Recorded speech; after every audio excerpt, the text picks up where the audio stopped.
The reservoir was old. It had been dug into the granite shoulder of the mountain in the summer of 1929. It held 41 million cubic meters of water.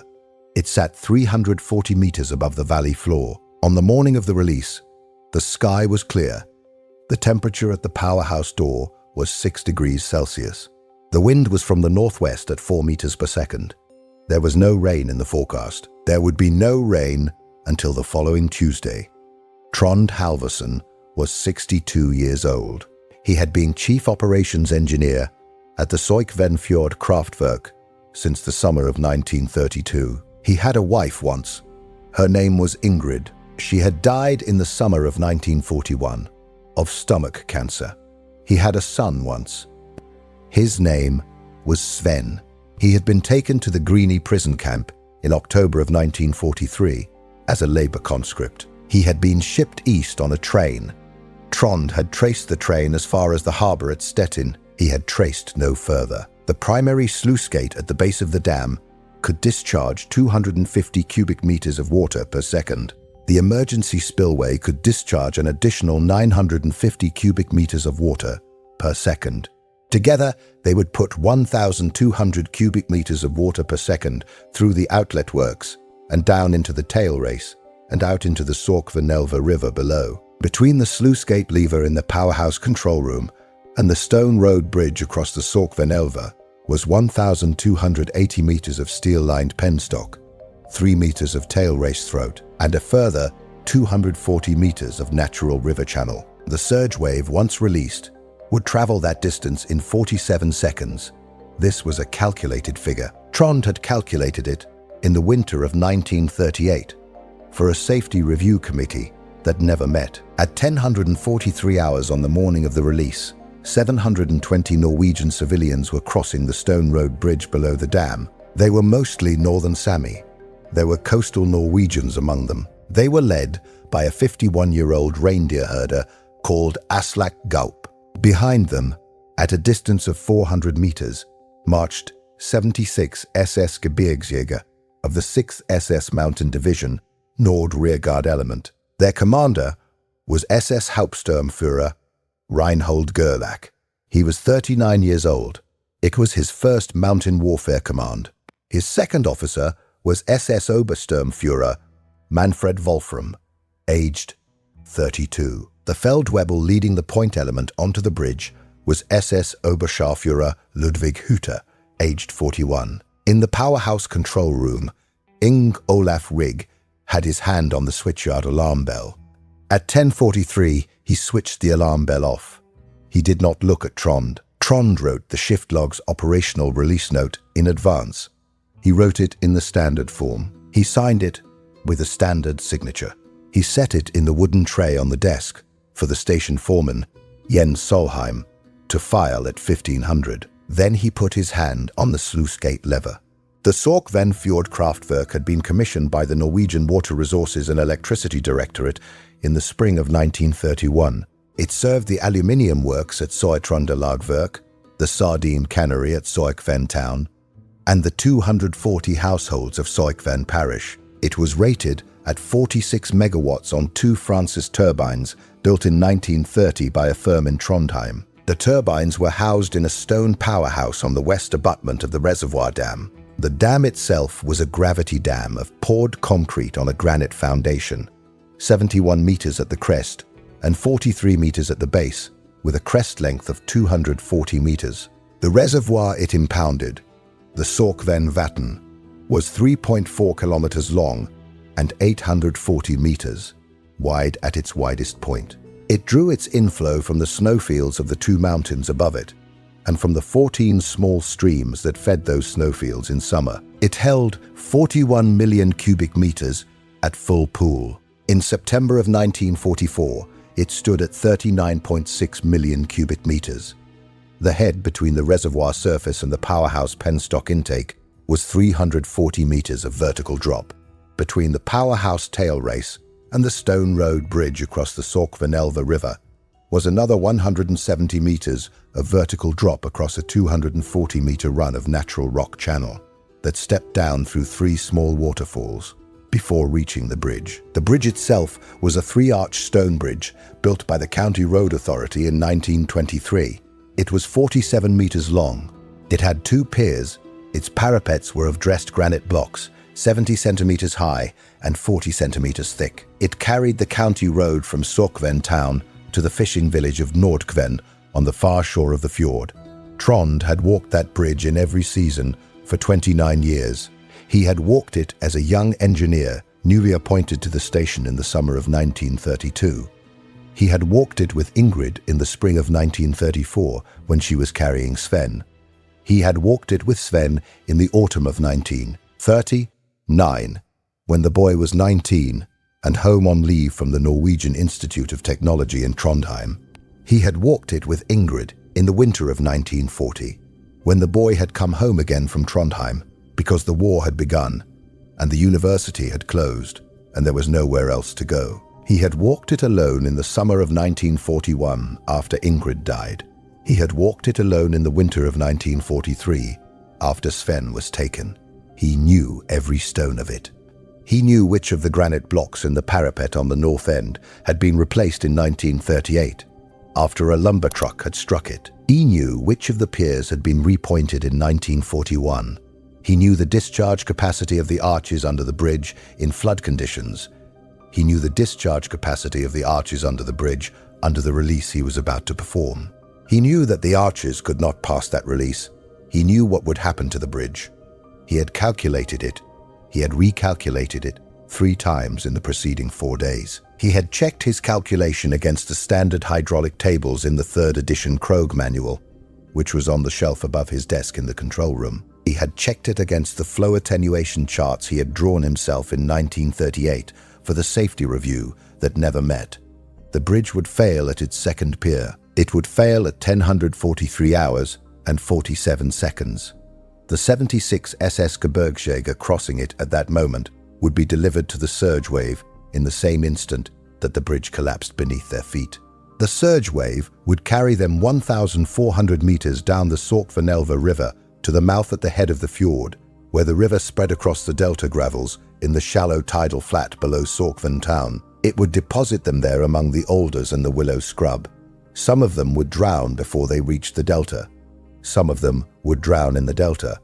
None of them would live. Trond had been born in Trondheim in the autumn of 1882. His father was a school teacher of mathematics at the Trondheim Cathedral School.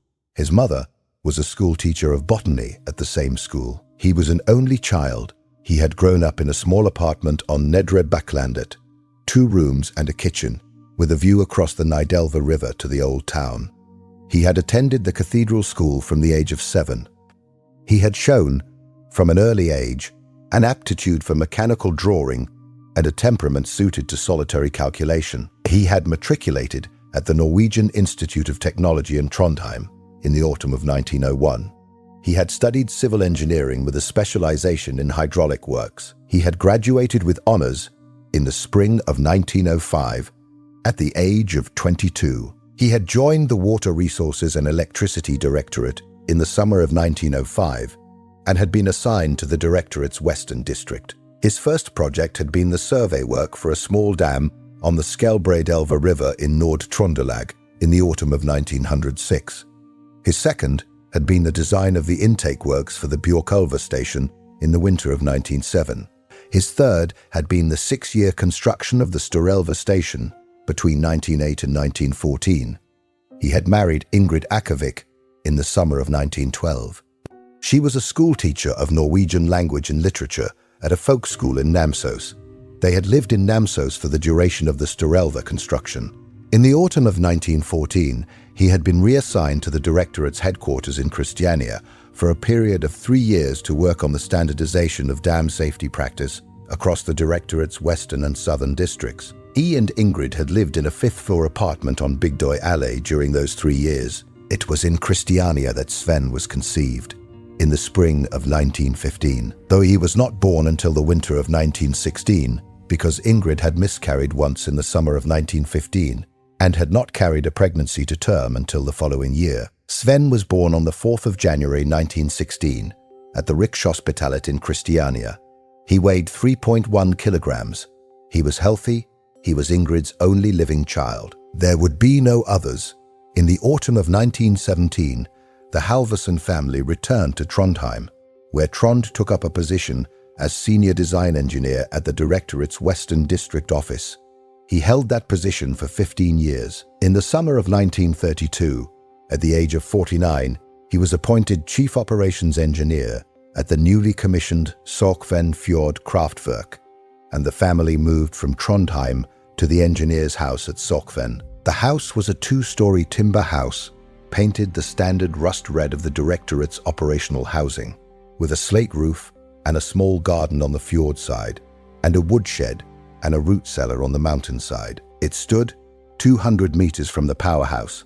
It was one of 4 houses in the small settlement above the reservoir, together with the deputy engineer's house, the foreman's house, and the operator's bunkhouse. Below the reservoir and along the fjord shore lay Sørkvenn town, with its cannery, its cooperative store, its Lutheran church, its schoolhouse, its 2 docks, its 58 houses, and its 240 parish households, which included the outlying farms and the coastal fisher cabins along the south shore of the fjord. There were, in 1932, 840 people in Sørkvenn parish. There were fewer than 400 by the autumn of 1944. Trond Halvorsen was 16 years old when the family moved to Sørkvenn. He completed the last 2 years of his gymnasium education by correspondence with the Trondheim Cathedral School, since Sørkvenn had no gymnasium of its own. He was, by all accounts, a quiet boy, tall for his age, with his mother's dark hair and his father's grey eyes, and with a temperament that inclined toward books and toward the outdoors in equal measure. He was an accomplished skier. He was an indifferent fisherman. He read voraciously in Norwegian, in English, in German, and in a passable amateur Latin that he had taught himself from a 1912 edition of Caesar's Gallic Wars that his grandfather had left him.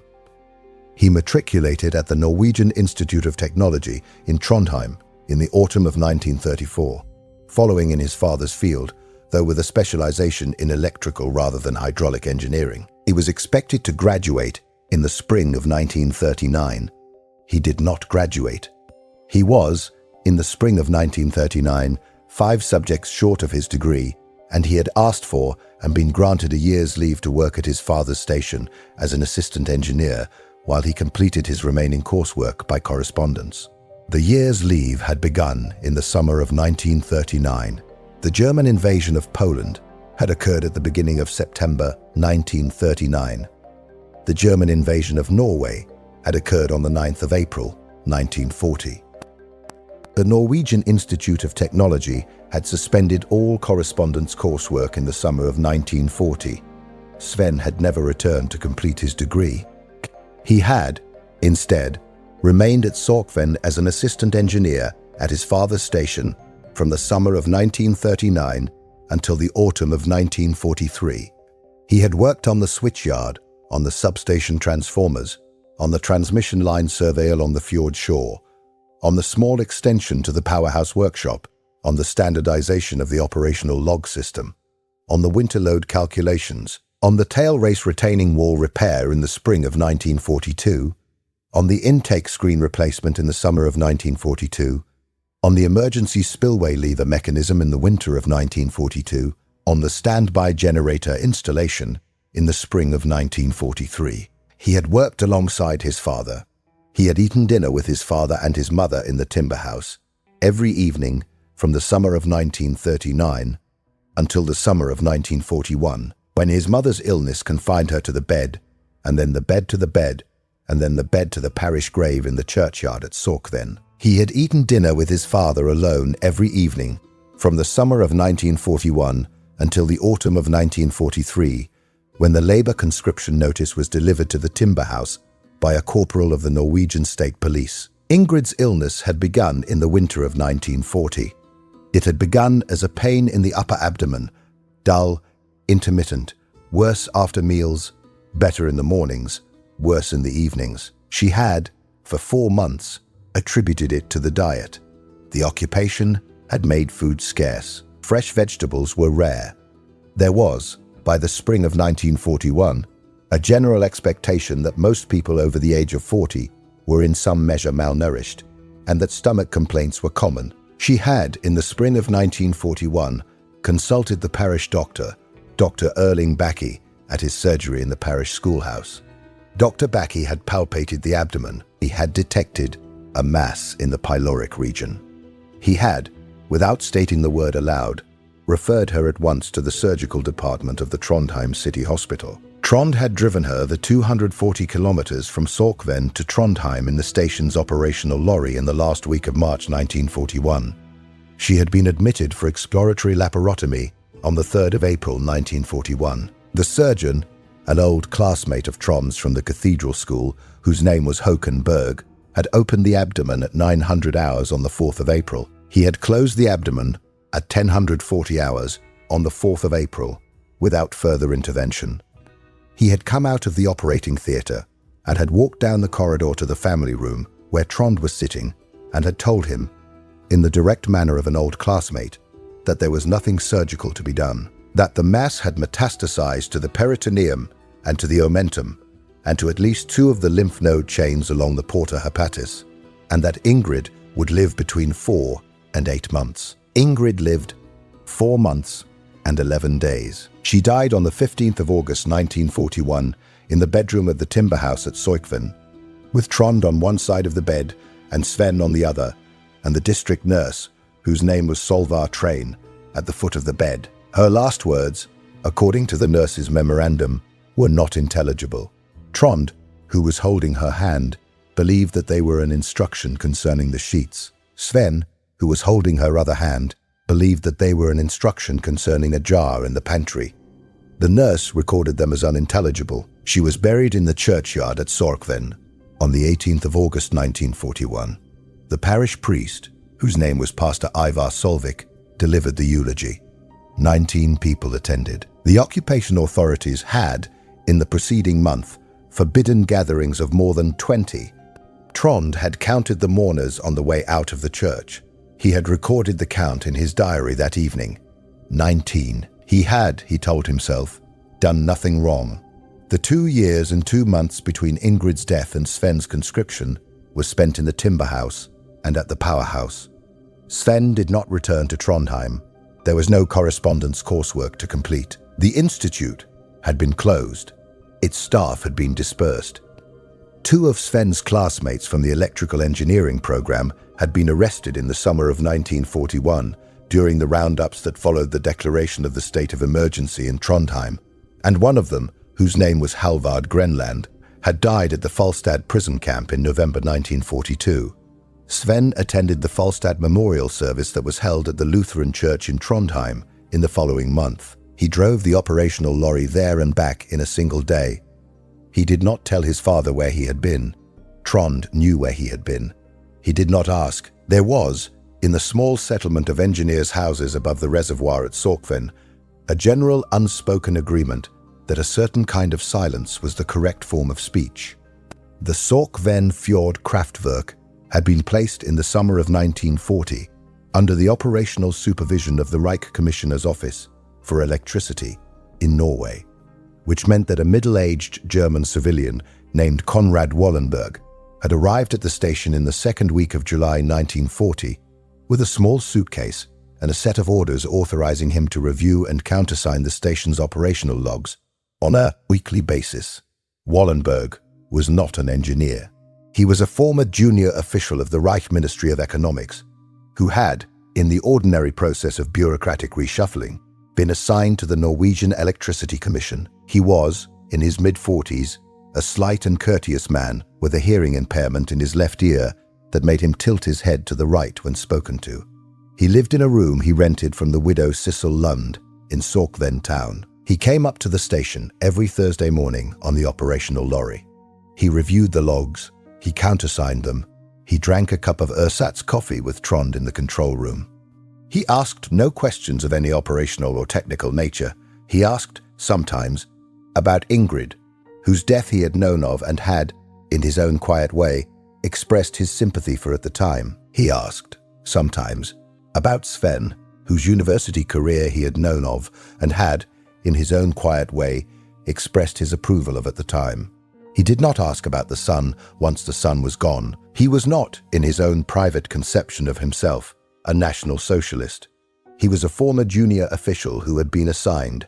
He had, in the winter of 1943, requested a transfer back to Berlin. The transfer had not been granted. In the summer of 1944, he had been reassigned to the Electricity Commission office in Narvik, and a replacement had been appointed in his place. The replacement was a younger man named Bruno Neubert. Neubert was 29. He was a National Socialist. He had been a member of the party since 1933, when he was 18. He wore a party badge on the lapel of his civilian suit. He carried a service pistol under his coat, which was against the regulations of the Electricity Commission, and which he did not mention when he first arrived at the station in the second week of August 1944. Trond noticed the outline of the pistol under the coat on the second Thursday. He did not comment. Neubert asked operational and technical questions. He wanted to know the reservoir volume. He wanted to know the discharge capacities of the sluice-gate and the emergency spillway. He wanted to know the response times of the various operational levers. He wanted to know the number of full load hours the station had operated in each of the preceding 12 months. He wanted to know the number of maintenance shutdowns and their durations. He wanted to know, in the fourth week of August 1944, whether the station could be operated at full load continuously through the winter of 1944 to 1945, and whether it could, in the event of hostile action against the transmission lines, be shut down at short notice with minimum equipment damage. Trond answered all of Neubert's questions truthfully. He answered them in the precise engineering register in which they had been asked. He did not lie. He did not exaggerate. He did not, as some of his fellow directorate engineers were said to have done, feed the occupation authorities false or inflated figures. He answered the questions. He signed the reports. He countersigned Neubert's countersignature. He filed the logs. The labor conscription had begun in the autumn of 1943.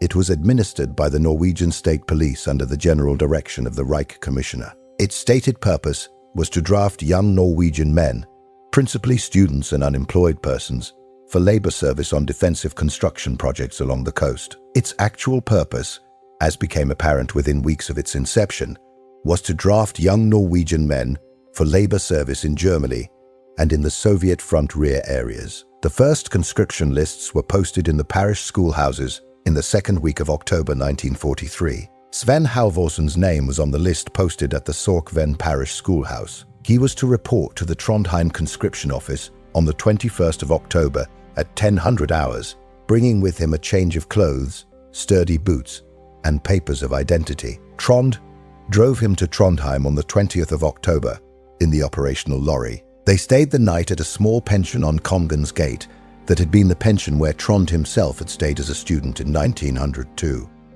They ate a supper of thin cabbage soup and dark rye bread in the pension's dining room.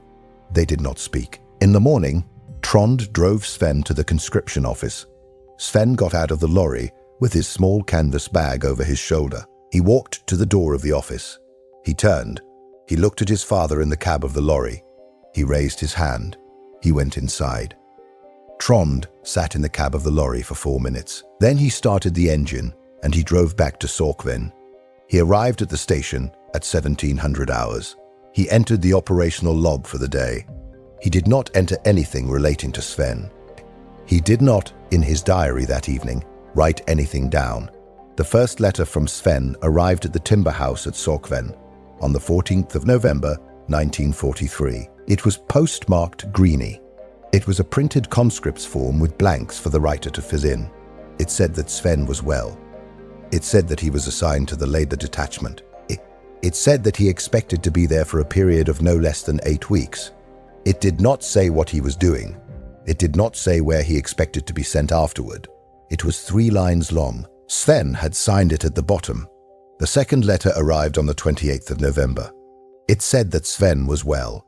It said that he was still assigned to the labor detachment. It said that the food was adequate and the barracks were tolerable, and that he had made the acquaintance of 2 other engineering students, one from Bergen and one from Ålesund, whose names he did not give.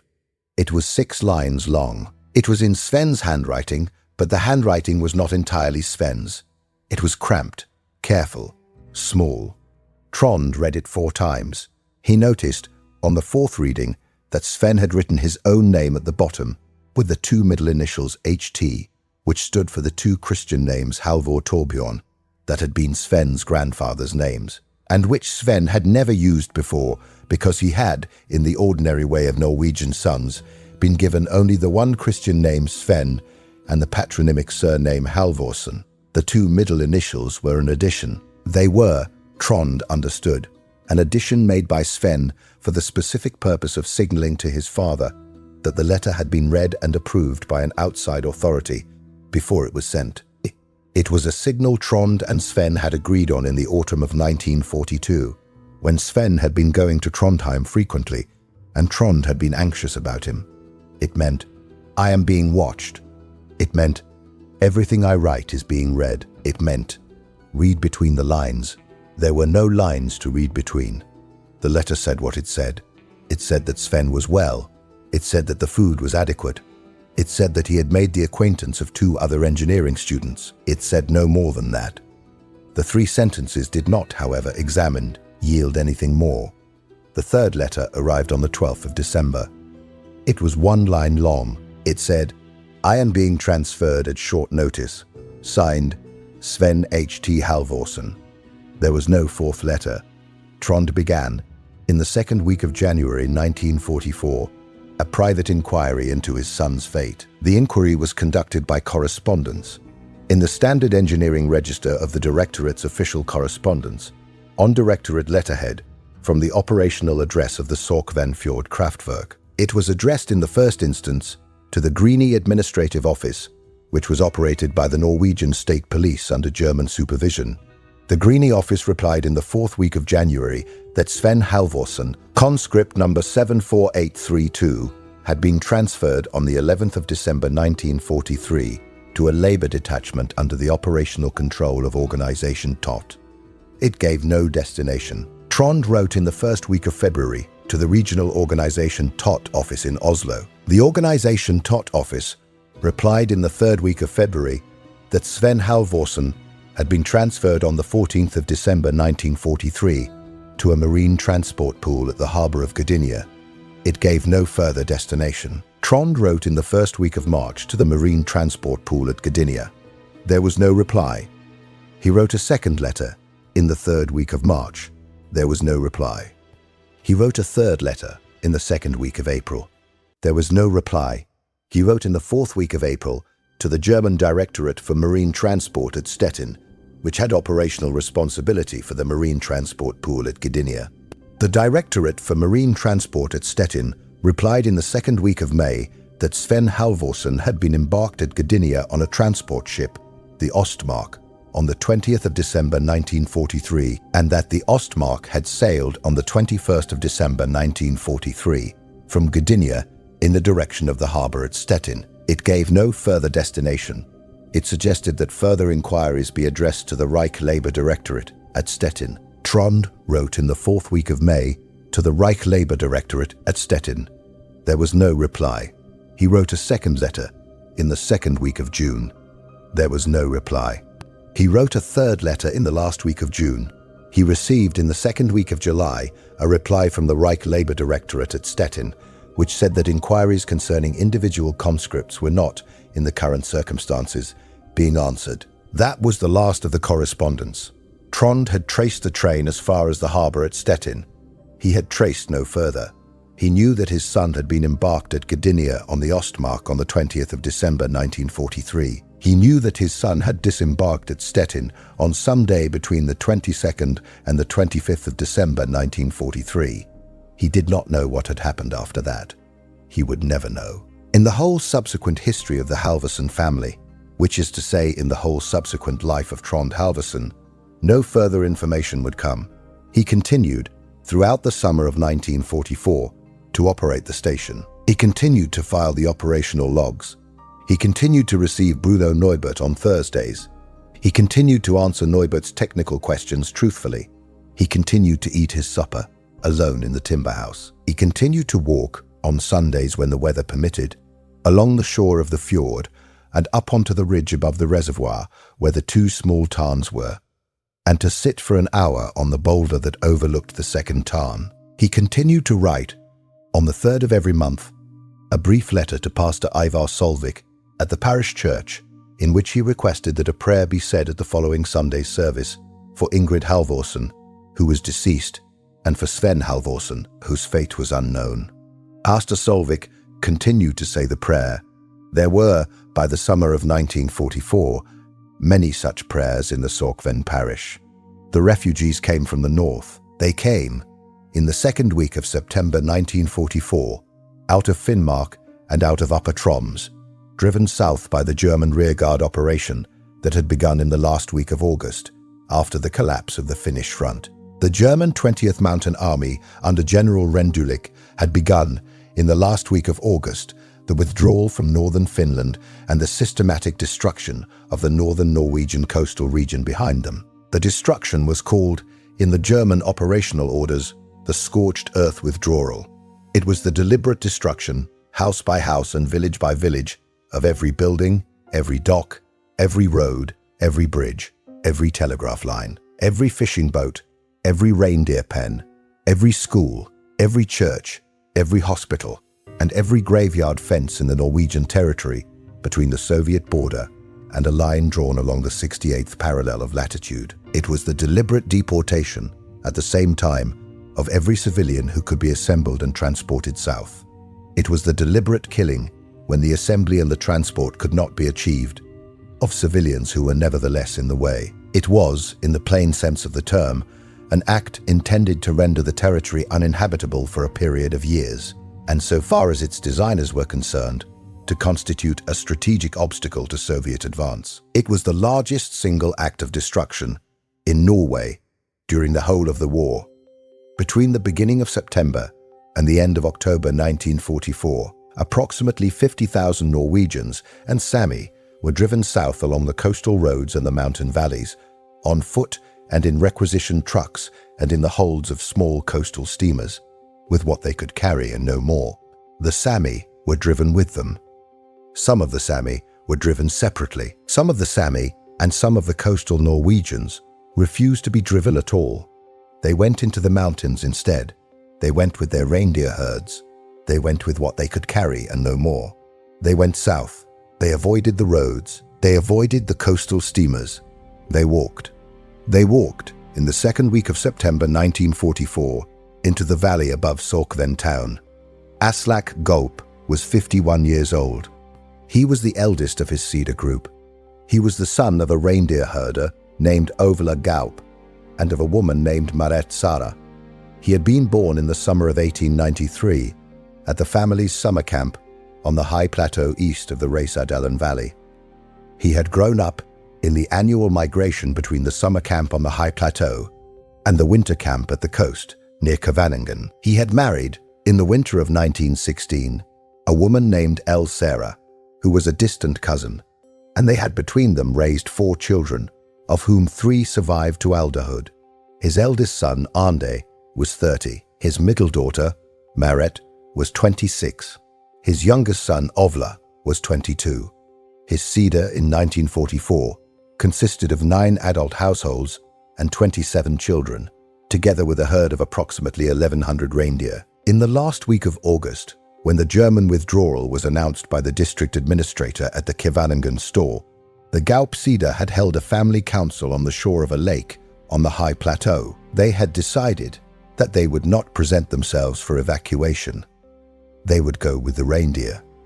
They would go south. They would rejoin the coastal Norwegians who chose to travel with them and would give what protection they could to those who could not travel with their own kin. They would walk. Aslak Gaup would lead them. He had led them for 3 weeks by the time they reached the valley above Sørkvenn. He had led them across 2 mountain passes, 1 river crossing, and 480 kilometers of open country in the failing autumn of 1944. The herd had shrunk from 1,100 head to 700 head. 2 of the children had died, 1 of an infected foot and 1 of a fall from a pack sledge. 3 of the elderly had died, all of exhaustion. Two more of the elderly had been left behind at a small mountain farm in Nord-Troms, with the farmer's promise that they would be cared for through the winter. The party, that reached the valley above Sørkvenn in the second week of September, consisted of 240 Sami of the Gaup and associated Cedars and 480 coastal Norwegians who had joined them at various points along the route. There were, by then, 490 children among the 720. There were 180 adults. There were 50 elderly. There were 700 head of reindeer that had come this far and would go no further, because the coastal fjord country south of the 67th parallel was not reindeer country, and the herd would have to be sold or slaughtered at the fjord, and the proceeds carried onward in the form of coin. Aslak Gorf knew this. He had known it since the family council on the plateau in the last week of August. He had not told the children. The German rearguard that pursued them had been detached from the 6th SS Mountain Division Nord at the crossing of the Racer River in the last week of August. It had been ordered, by the Divisional Operational Directive of the 29th of August, to pursue and account for civilian parties that had not presented themselves for evacuation, to prevent them from carrying supplies or information south into unoccupied areas, and to render them, in the phrasing of the operational directive, no longer a factor in the operational rear. Its commander was SS Hauptsturmführer Reinhold Gerlach. Gerlach was 39. He had been born in Munich in the winter of 1905. He had joined the party in 1930. He had joined the SS in 1931. He had served in the concentration camp system between 1933 and 1938, first at Dachau as a junior guard, and then at Sachsenhausen as an assistant company commander. He had been transferred to the Waffen-SS in the spring of 1939. He had served in Poland in 1939 as a platoon commander in an SS Totenkopf regiment. He had served in France in 1940. He had served in the Eastern Campaign in 1941 and 1942 as a company commander in the SS Viking Division. He had been wounded twice, once at the Meuse and once at Rostov. He had been reassigned to the 6th SS Mountain Division Nord in the summer of 1943, ostensibly as part of a divisional build-up, but in fact because his conduct in the Eastern Campaign had raised concerns among his previous divisional commanders that had made his continued service in that theatre inconvenient. The nature of those concerns was not entered into the record. Gerlach had, in the 15 months he had served in northern Finland, distinguished himself neither for good nor for ill. He had held a series of subaltern staff positions. He had commanded no operational element larger than a reinforced platoon. The rearguard detachment of the second week of September, 1944, was his first independent command in the field. He had accepted it with the confidence of a man who has waited 15 years for a 50-strong command and knows that he now has one for the reason that better men are dead. His 76-man detachment consisted of a platoon of SS Gebirgsjäger mountain infantry drawn from the Nord Division's rearguard company, a section of SIPO security police who had joined the detachment at the Razor Crossing, and a small support element with pack animals and a wireless. It was equipped with light machine guns, mortars up to 81mm, standard mountain infantry small arms, and no artillery. It carried rations for 10 days. It carried ammunition for a sustained small arms action. It was, in the operational sense, a rifle-strong element, with pursuit as its principal function, and no expectation of encountering organized opposition. His second officer was SS Obersturmführer Manfred Wolfram. Wolfram was 32. He was from Dresden. He had been a schoolteacher of Latin and Greek at a small grammar school in Bautzen before the war. He had joined the SS in 1937. He had served in France in 1940 as an infantry platoon commander in an SS Verfügungstruppe regiment. He had served in the Eastern Campaign from 1941. He had been reassigned to the 6th SS Mountain Division Nord in the winter of 1943. He was competent, cautious, and neither ideologically fervent nor operationally distinguished. He was, by the ordinary standard of officers of the Waffen-SS in the 5th year of the war, an unremarkable presence. He would follow orders. He would not question them. He would die on the bridge without knowing that he was about to die, and without any particular expectation that he was on the last morning of his life.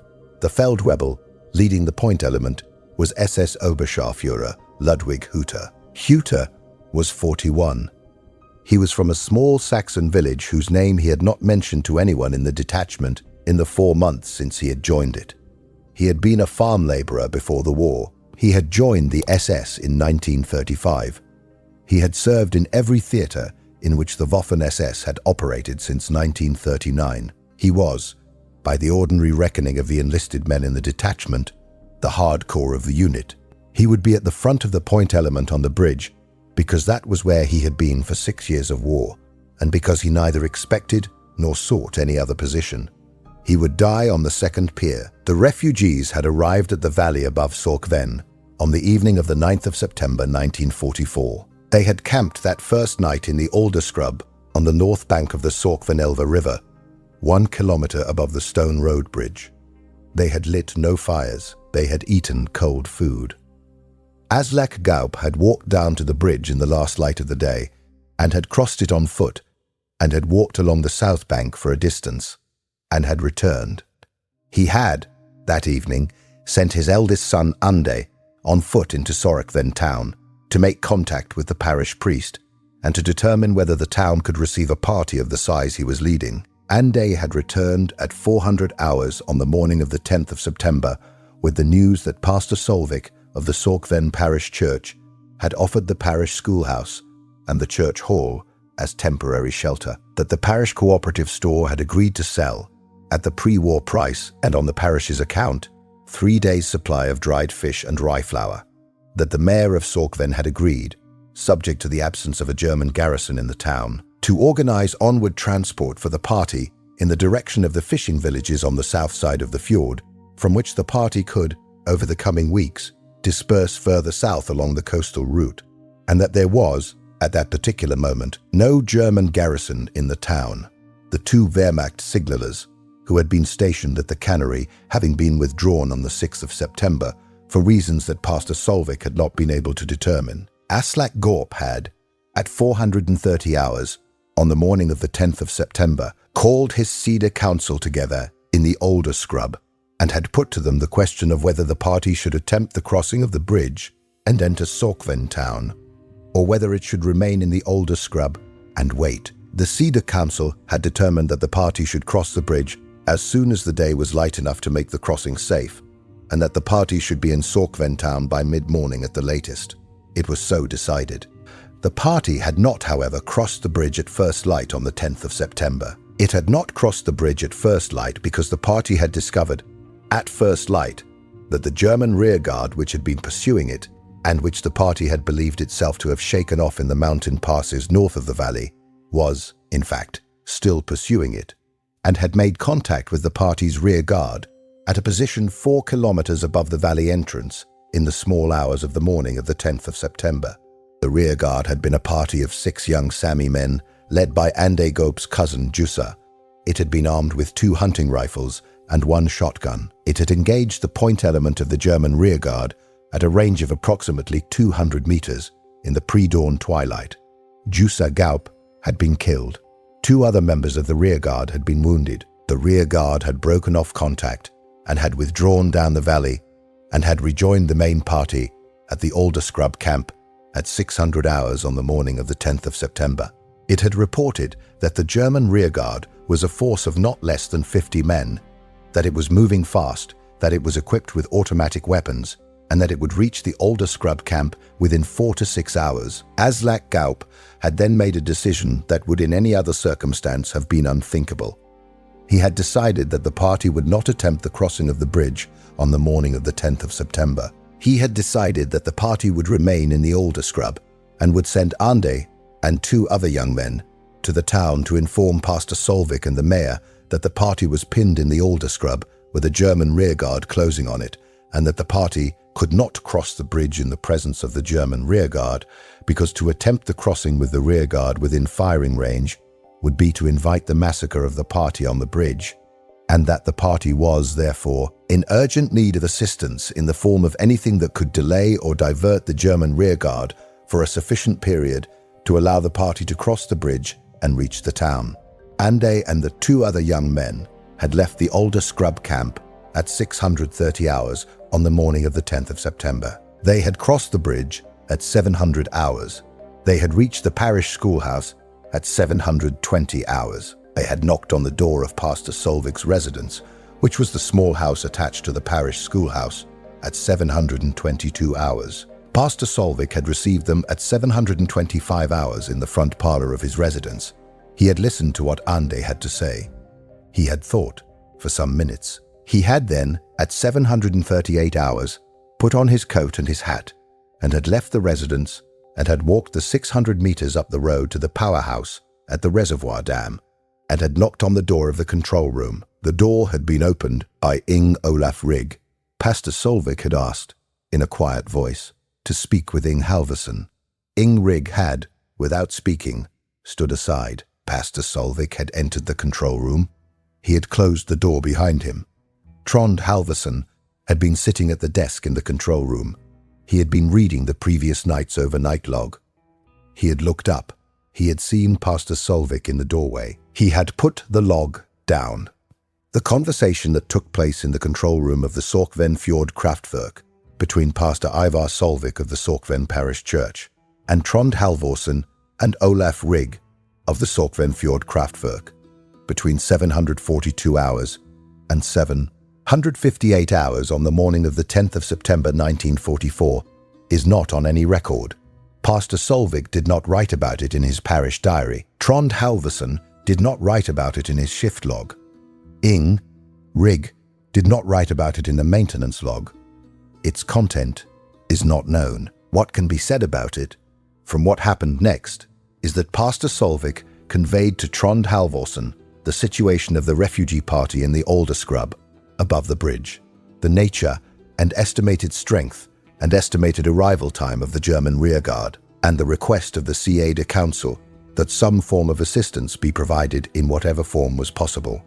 What can further be said is that Trond Halvorsen listened to what Pastor Solvik had to say and asked several questions in the standard engineering register of his profession concerning distances, timings, and the composition of the German rearguard, and that he then thanked Pastor Solvik for the information and told him that he would consider the matter. What can further be said is that Pastor Solvik, upon leaving the control room, was seen to walk not back toward the parish schoolhouse, but down the road along the fjord to the church, where he entered the church by the sacristy door and remained inside for a period of approximately 20 minutes before emerging and walking back to the parish schoolhouse.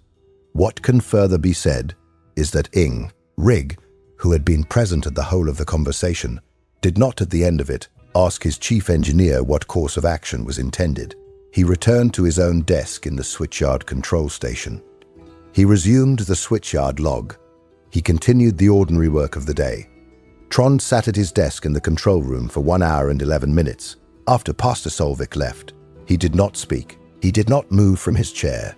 He did not open any log.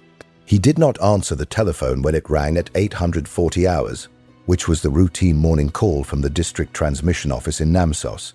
He did not answer it when it rang again at 850 hours. At 900 hours, he stood up. He walked to the wall of the control room, where the hydraulic schematic of the station was mounted behind glass. He stood before the schematic for 6 minutes. He walked back to the desk. He opened the top left drawer. He took from it a small notebook bound in black cloth in which he had, since 1938, kept his private hydraulic calculations. He opened the notebook to a page dated the 11th of March 1938. The page was headed, in his own handwriting, in the standard engineering register, Sørkvenn-fjord Kraftverk, emergency discharge wave, estimation of attenuation and arrival time at downstream cross-sections. Below the heading was a table of 11 cross-sections along the Sørkvenn-elva River between the powerhouse tail race and the mouth of the river at the fjord delta. For each cross-section, the table gave the distance from the tail race, the elevation, the natural channel width, the natural channel discharge capacity, the estimated wavefront arrival time under an emergency discharge of 1,200 cubic meters per second, and the estimated peak flow depth. The cross-section numbered 7 was the Stone Road Bridge. The estimated wavefront arrival time at cross-section 7 was 47 seconds. The estimated peak flow depth at cross-section 7 was 14.2 meters. The estimated instantaneous discharge through cross-section 7 at peak flow was 680 cubic meters per second, which was less than the emergency discharge of 1,200 cubic meters per second because the natural channel below the bridge was narrower than the channel above the bridge and would constrict the flow, backing up the water behind the bridge and raising the flow depth to a level higher than the bridge itself. The bridge would be overtopped by 5.6 meters of water. The parapets of the bridge would be swept away in the first 3 seconds. The second pier of the bridge would be undermined by scour within the first 11 seconds. The pier would fail. The bridge deck would collapse into the river. Trond studied the page for 4 minutes. He closed the notebook. He put the notebook back into the top left drawer. He opened the top right drawer. He took from it a sheet of the station's shift log paper, ruled in the standard operational format. He picked up his pen. He wrote, "In the standard operational register of a directorate shift log, Sørkvenn-fjord Kraftverk. Shift log. Date, 10th September 1944. Shift. Day shift, 0600 to 1800. Operations Engineer, T. Halvorsen. Deputy, O. Rigg. Foreman, J. Solheim. At 10:43 hours, emergency discharge of the reservoir through the primary sluice-gate and the emergency spillway on the operational authority of the Chief Operations Engineer in response to the following. Settling of the west abutment of the dam, observed by the Chief Operations Engineer during his morning inspection at 0630 hours, indicating potential structural distress in the abutment. In the operational judgment of the Chief Operations Engineer, the reservoir was to be drawn down to summer levels as a precautionary measure prior to further inspection. The emergency discharge was executed in the standard manner. The primary sluice-gate was fully opened at 10:43 hours. The emergency spillway was engaged at 10:43 hours and 12 seconds. Full discharge was achieved by 10:44 hours. Drawdown continued to 1500 hours. Signed, T. Halvorsen, Chief Operations Engineer. He set the shift log paper in the wooden tray on the desk for the foreman Jens Solheim to file at 1500. He signed the paper with the standard signature. It was 10:11 hours. He stood up. He went out of the control room. He walked across the switchyard to Ing Rigg's station. He said, in a level voice, "Olaf." Ing Rigg looked up from his desk. Trond said, "At 10:43, I am going to open the primary sluice gate and the emergency spillway. I will not be sounding the downstream alarm bell. Please do not sound it either." Ing Rigg looked at Trond for 4 seconds. He said, "Trond." Trond said, "Yes." Ing Rigg said, "Where are the 720 refugees at 10:43? Trond said, "They will be on the bridge from 10:40 to 10:42. They will be off the bridge by 10:42 and 30. The German element will be on the bridge at 10:43. The surge will arrive at 10:43 and 47. Ingrid Rigg said, "How do you know when the party will be on the bridge?" Trond said, "Pastor Solvik will bring them across at 900 hours. He will stop them in the churchyard at 1000. He will stop them at the north end of the bridge at 10:35. He will bring them across in 10 minutes. The German element will be at 400 meters when the party is at the north end. They will close the gap in the time it takes the party to cross." Ingrid said, "Trond." Trond said, "Yes." Ingrid said, "Was this Pastor Solvik's request?" Trond said, "No. Pastor Solvik requested assistance. He did not specify a form. I chose the form." Ingrid said, "Does he know the form?" Trond said, "He is a bright man. He came here. He asked for me. He knows the form." Ingrid said, "Does the Siida leader know?" Trond said, "The Siida leader will know when Pastor Solvik tells him. Pastor Solvik will not tell him until the party is at the north end of the bridge. That is the way it is done. That is how you keep the party moving at the right speed. You do not tell them they are on a timing." Ing, Rig said. Does Solheim know? Trond said, no. Solheim will read the shift log at 1500 and will file it and will countersign it with his standard signature. He will not know what the shift log describes.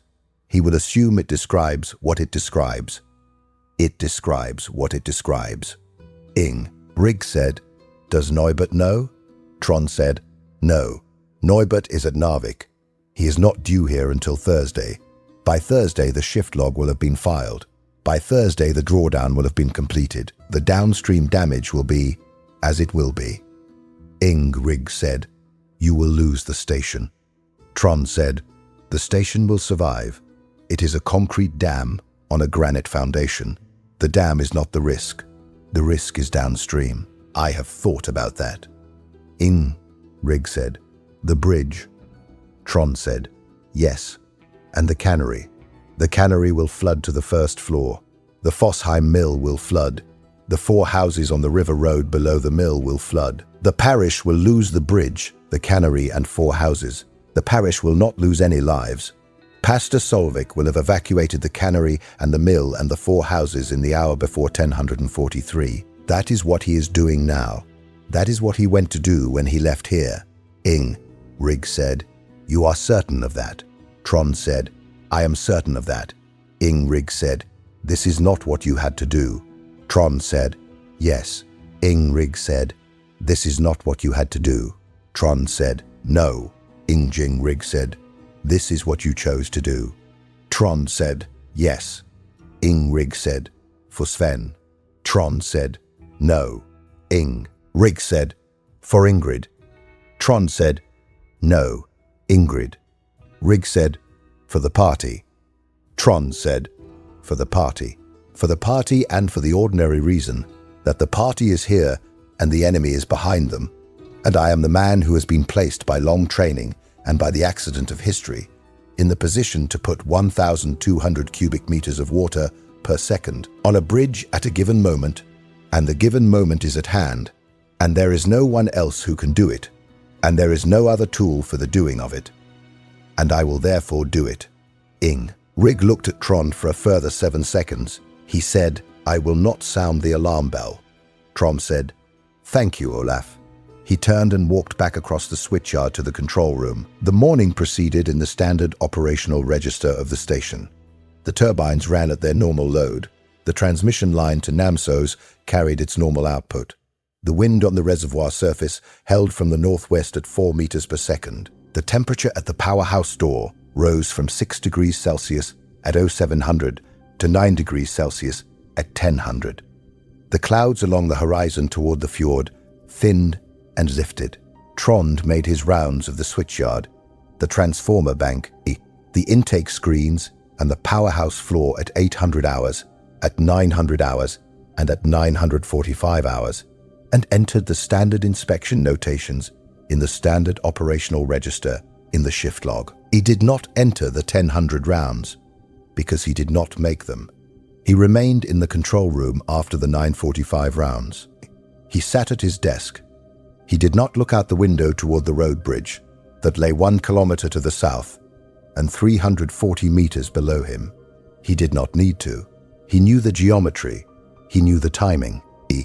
He knew that at 900 hours Pastor Solvik would have gathered the party at the north end of the bridge, that at 910 Pastor Solvik would have inspected the cannery and the mill and the 4 houses and would have found them evacuated by the parish sexton and the parish women's association and the fishermen's cooperative volunteer party, that at 920 Pastor Solvik would have gone up to the Alder Scrub camp under the pretense of a pastoral visit and would have there communicated with Aslak Gope the plan for the crossing of the bridge and the timing of the crossing and the necessity of moving at a walking pace and neither faster nor slower for the duration of the crossing. That at 9:30 Pastor Solvik would have returned to the church and would have there resumed the ordinary function of a parish priest on a weekday morning, and that at 1000 hours Aslak Gope would have begun to move the party down out of the Alder Scrub in the direction of the bridge. He was correct in all particulars. At 900 hours Pastor Solvik had gathered the party at the north end of the bridge and had spoken briefly to Aslak Gope in the manner of a parish priest greeting a stranger on the road. At 910, he had inspected the cannery and the mill and the 4 houses. At 9:20, he had gone up to the older scrub camp. He had there taken Aslak Gorp aside and had spoken with him for 8 minutes. The content of that conversation is not on any record. What can be said about it from what happened next is that Pastor Solvik conveyed to Aslak Gorp a plan for the crossing of the bridge that involved the party leaving the older scrub camp at 1000 hours, walking at a moderate pace down the North Bank track for a distance of 1 kilometer, reaching the north end of the bridge at 10:30 to 5, and crossing the bridge at a walking pace 3 abreast in a column of 240 ranks over a period of 8 minutes and 30 seconds, so that the last of the party would step off the south end of the bridge at 10:43 hours and 30 seconds. What can further be said is that Pastor Solvik conveyed to Aslak Gorp, in the plainest possible language and without any decoration or evasion, the fact that at 10:43 hours a surge of water would come down the Sørkvenn-fjord River from the direction of the powerhouse, that the surge would arrive at the bridge at 10:43 hours and 47 seconds, that the bridge would fail under the surge, and that the 76 SS Gebirgsjäger, who were then closing on the party at a rate that would place them on the bridge in the interval between the passage of the last of the party and the arrival of the surge, would perish in the surge. What can further be said is that Aslak Gorp listened to what Pastor Solvik had to say and asked one question in his heavily accented Norwegian, which was whether the timing was sure, and that Pastor Solvik answered that the timing was sure, and that Aslak Gorp then nodded once and said in his own language a phrase which Pastor Solvik did not understand, and which Aslak Gorp did not translate. Aslak Gorp did not tell the party. He did not tell his Sieda council. He did not tell his eldest son Ande, or his middle daughter Maret, or his youngest son Ovla. He carried the knowledge alone from the older scrub camp to the north end of the bridge, and across the bridge with the party, and onward into the churchyard of the Sørkvenn parish church, and into the parish schoolhouse, where the party was received. He carried it for the whole of the remainder of his life. He mentioned it once, in the summer of 1968, to his youngest grandson, whose name was also Aslak, and who was then 11 years old, and who did not, at that age, understand what was being told to him. His grandson would remember the telling 40 years later and would write it down. That is how it entered the record. The record contains no other testimony from Aslak Gorp concerning the events of the 10th of September, 1944. The party left the older scrub camp at 1000 hours.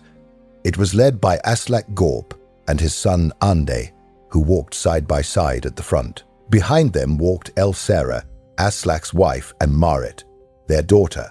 Behind them walked the elderly, who were carried on pack sledges drawn by 2 young men each, or supported on the shoulders of their sons. Behind them walked the mothers, with the small children. Behind them walked the older children in a group of 40. Behind them walked the coastal Norwegians in a body. Behind them walked the reindeer herders, with the 700 head of reindeer which had been left to graze along the North Bank track and would be brought across the bridge in a separate crossing after the human party had cleared. Aslak Gorp's youngest son, Ovla, was with the reindeer.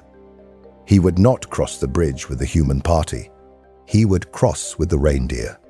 The reindeer crossing would begin at 10:44 hours. It would not, in the event, be completed. The reindeer would be scattered by the surge. Oval Gorp would be safe on the North Bank. He would rejoin the party on the south side within 2 days. The German rearguard was at 4 kilometers when the party left the older scrub camp. It was closing at a rate of 5 kilometers per hour. It would be at the older scrub camp at 10:48 hours. It would be at the north end of the bridge at 10:40 hours. It would be on the bridge at 10:42 hours. It would be at the second pier at 10:43 hours. It would be in the surge at 10:43 hours and 47 seconds. The German rearguard did not know any of this. It was pursuing at forced march speed on the operational directive of its commander, SS Hauptsturmführer Reinhold Gerlach, who had spent the previous night reviewing the maps of the valley approach and who had determined that the party would attempt the crossing of the bridge at first light on the 10th of September, that the crossing had not in fact occurred at first light, that the party was therefore either still in the older scrub camp or was in the process of preparing to cross, and that a forced march speed would place the detachment on the bridge in time to prevent the crossing or to catch the tail of the crossing on the bridge and destroy it. This was, in the operational sense, a sound reading of the immediate tactical situation. It was in the wider sense an error. The wider sense concerned the fact that the north bank of the Sørkvenn-fjord River above the bridge is dominated, at a distance of 340 meters vertical and 1,280 meters horizontal, by a concrete gravity dam impounding 40 million cubic meters of water. Gerlach's maps did not indicate the dam. His maps were the standard Wehrmacht 1 to 50,000 series of the Norwegian west coast, which had been produced in 1941 from the pre-war Norwegian Directorate, 1 to 50,000 series, which had, in the case of the Sørkvenn Valley sheet, been drawn in 1928, before the dam was built. The dam was on the newer 1 to 20,000 series. The German rearguard did not carry the newer series. Gerlach did not know there was a dam. He knew there was a river. He knew there was a bridge. He knew that the bridge was the crossing point. He did not know that the river was fed by a dam.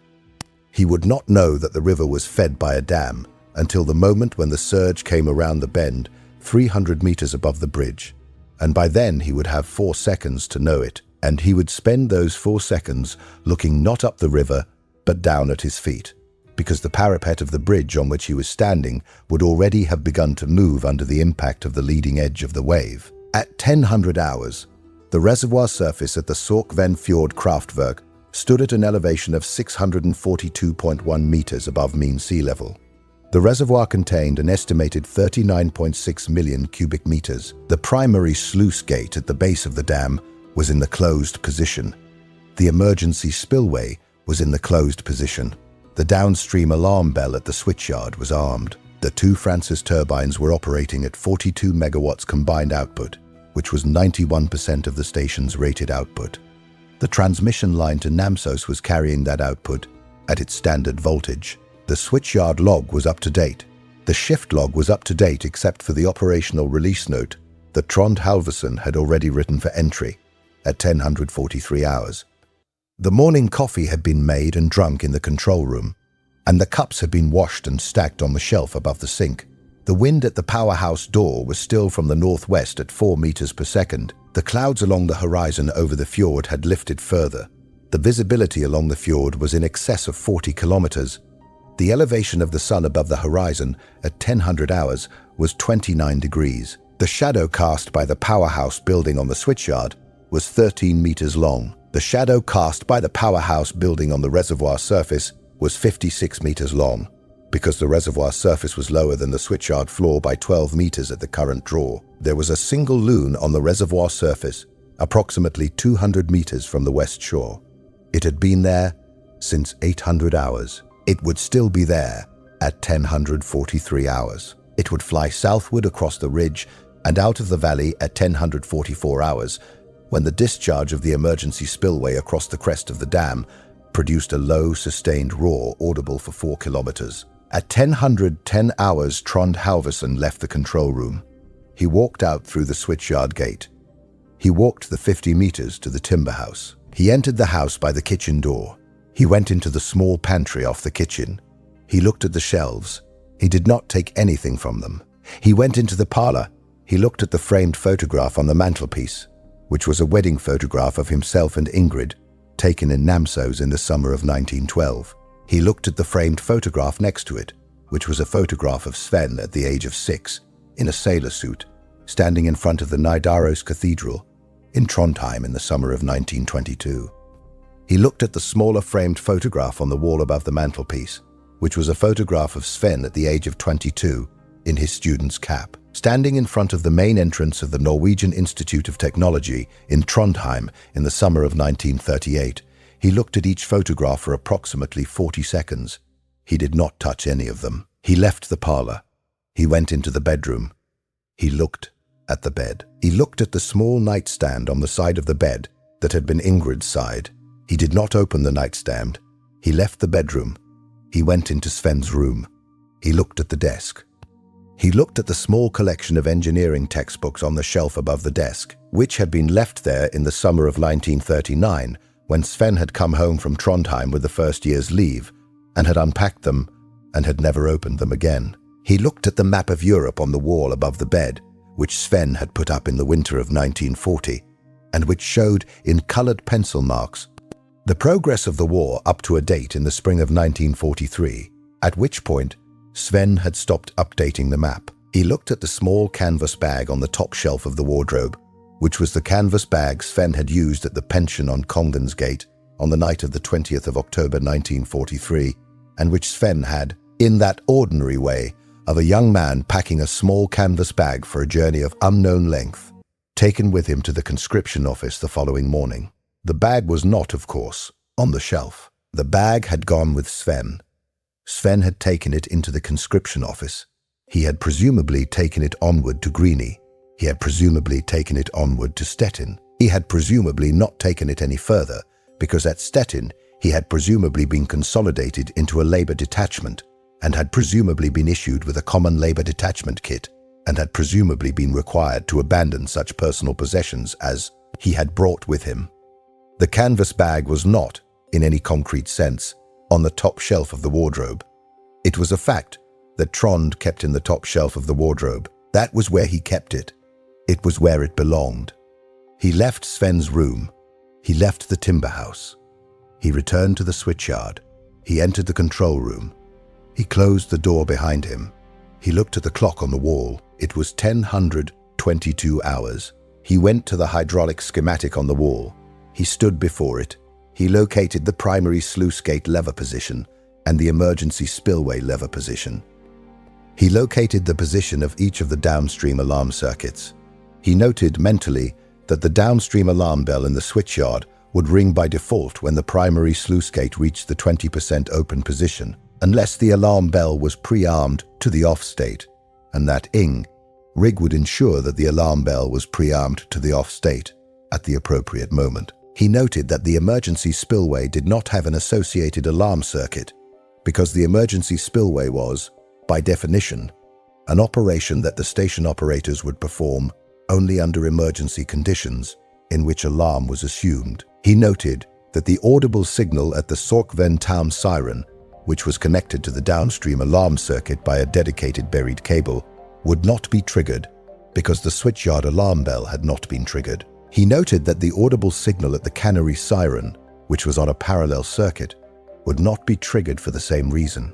He noted that the audible signal at the parish church bell, which was manually operated by the parish sexton and which was traditionally rung in the event of a downstream flood warning as a matter of parish custom, would not be triggered because Pastor Solvik had not authorized it and would not authorize it. He noted, in the standard engineering register of his profession, that the release he was about to perform would be, in every operational sense, silent. He walked to the desk. He sat down. He picked up the pen. He picked up the shift log paper. He read what he had already written. It was in the standard operational register. It was correct in every particular. It gave the operational release note in the standard form and the reason for the release in the standard form and the timing of the release in the standard form. He set the paper back in the wooden tray. He looked at the clock. It was 10:31 hours. The party had reached the north end of the Stone Road Bridge at 10:35 hours. Aslak Gorp and his son Ande had halted the column at the north abutment of the bridge for a period of 18 seconds while the front of the column reformed after descending the last of the switchbacks on the North Bank track. The party was then set in motion again, 3 abreast, in a column of 720, walking at a pace of 1 meter per second. The first rank crossed the north pier of the bridge at 10:35 hours and 30 seconds. The last rank crossed the north pier of the bridge at 10:43 hours and 30 seconds. The first rank stepped off the south end of the bridge at 10:36 hours and 18 seconds. The last rank stepped off the south end of the bridge at 10:43 hours and 36 seconds. The German rearguard had reached the Alder Scrub camp at 10:39 hours. it had found the camp empty. Its point element under SS Oberscharführer Ludwig Hütter had moved forward along the North Bank track at a run, with the main body 200 meters behind. Hütter's point element had reached a bend in the North Bank track 400 meters above the bridge at 1040 hours, and had, from that bend, seen the last third of the refugee column crossing the bridge. Hütter had radioed the position back to SS Hauptsturmführer Gerlach, who had ordered the point element to close the distance to the bridge at maximum speed and to engage the tail of the column with automatic weapons at the first available range, with the intention of preventing the last of the column from reaching the south side and thus of pinning the column against the far bank for the arrival of the main body. Hütter's point element had accordingly increased its rate of advance to something in the neighborhood of 8 kilometers per hour, which is a difficult rate to sustain on a North Bank track with the loads that Hütter's point element was carrying, but which they sustained for the 240 meters that remained to the north abutment of the bridge. They reached the north abutment at 1042 hours and 40 seconds. The main body reached the north abutment at 1042 hours and 55 seconds. The main body and the point element together, 76 SS Gebirgsjäger under the operational command of SS Hauptsturmführer Reinhold Gerlach, stepped onto the north pier of the Stone Road Bridge at 1042 hours and 58 seconds. They advanced onto the bridge at a run. The last rank of the refugee column stepped off the south end of the bridge at 1043 hours and 36 seconds. The first rank of the SS Gebirgsjäger point element passed the midpoint of the bridge, which was the second pier, at 1043 hours and 38 seconds. SS Oberscharführer Ludwig Hütter was in the first rank of the point element. He was on the second pier at 1043 hours and 40 seconds. Behind him, in a column that filled the bridge from the north pier to the second pier, were the remaining 75 SS Gebirgsjäger of the detachment. SS Hauptsturmführer Gerlach was in the middle of the column, 6 ranks from the north end. SS Obersturmführer Wolfram was 2 ranks behind Gerlach. The forward machine gun section had already deployed off the bridge and had set up on the south abutment and was preparing to open fire on the refugee column, which was, by then, 300 meters into the parish churchyard on the south side and was still moving south into the churchyard at 1 meter per second under Aslak Gorp's direction. Ande Gorp had turned.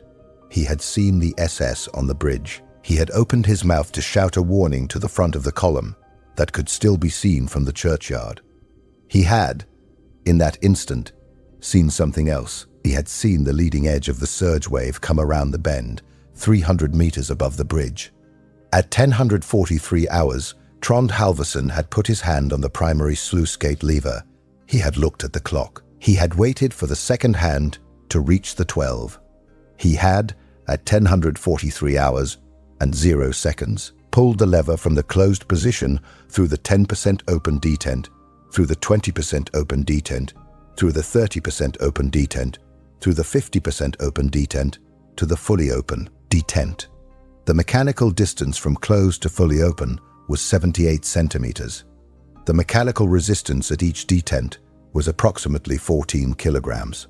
The full travel was completed in 3.6 seconds. At 3.6 seconds, the primary sluice gate at the base of the dam was fully open, and 180 cubic meters per second of water was passing through the outlet works and into the tail race, rising, as the outlet stabilized, to 250 cubic meters per second by the 6-second mark. At 3.6 seconds, Trond had reached with his left hand for the emergency spillway lever, which was mounted on the adjacent panel. He had pulled it from the closed position to the fully open position in a single motion. The mechanical distance was 42 centimeters. The mechanical resistance was approximately 11 kilograms. The full travel was completed in 1.4 seconds.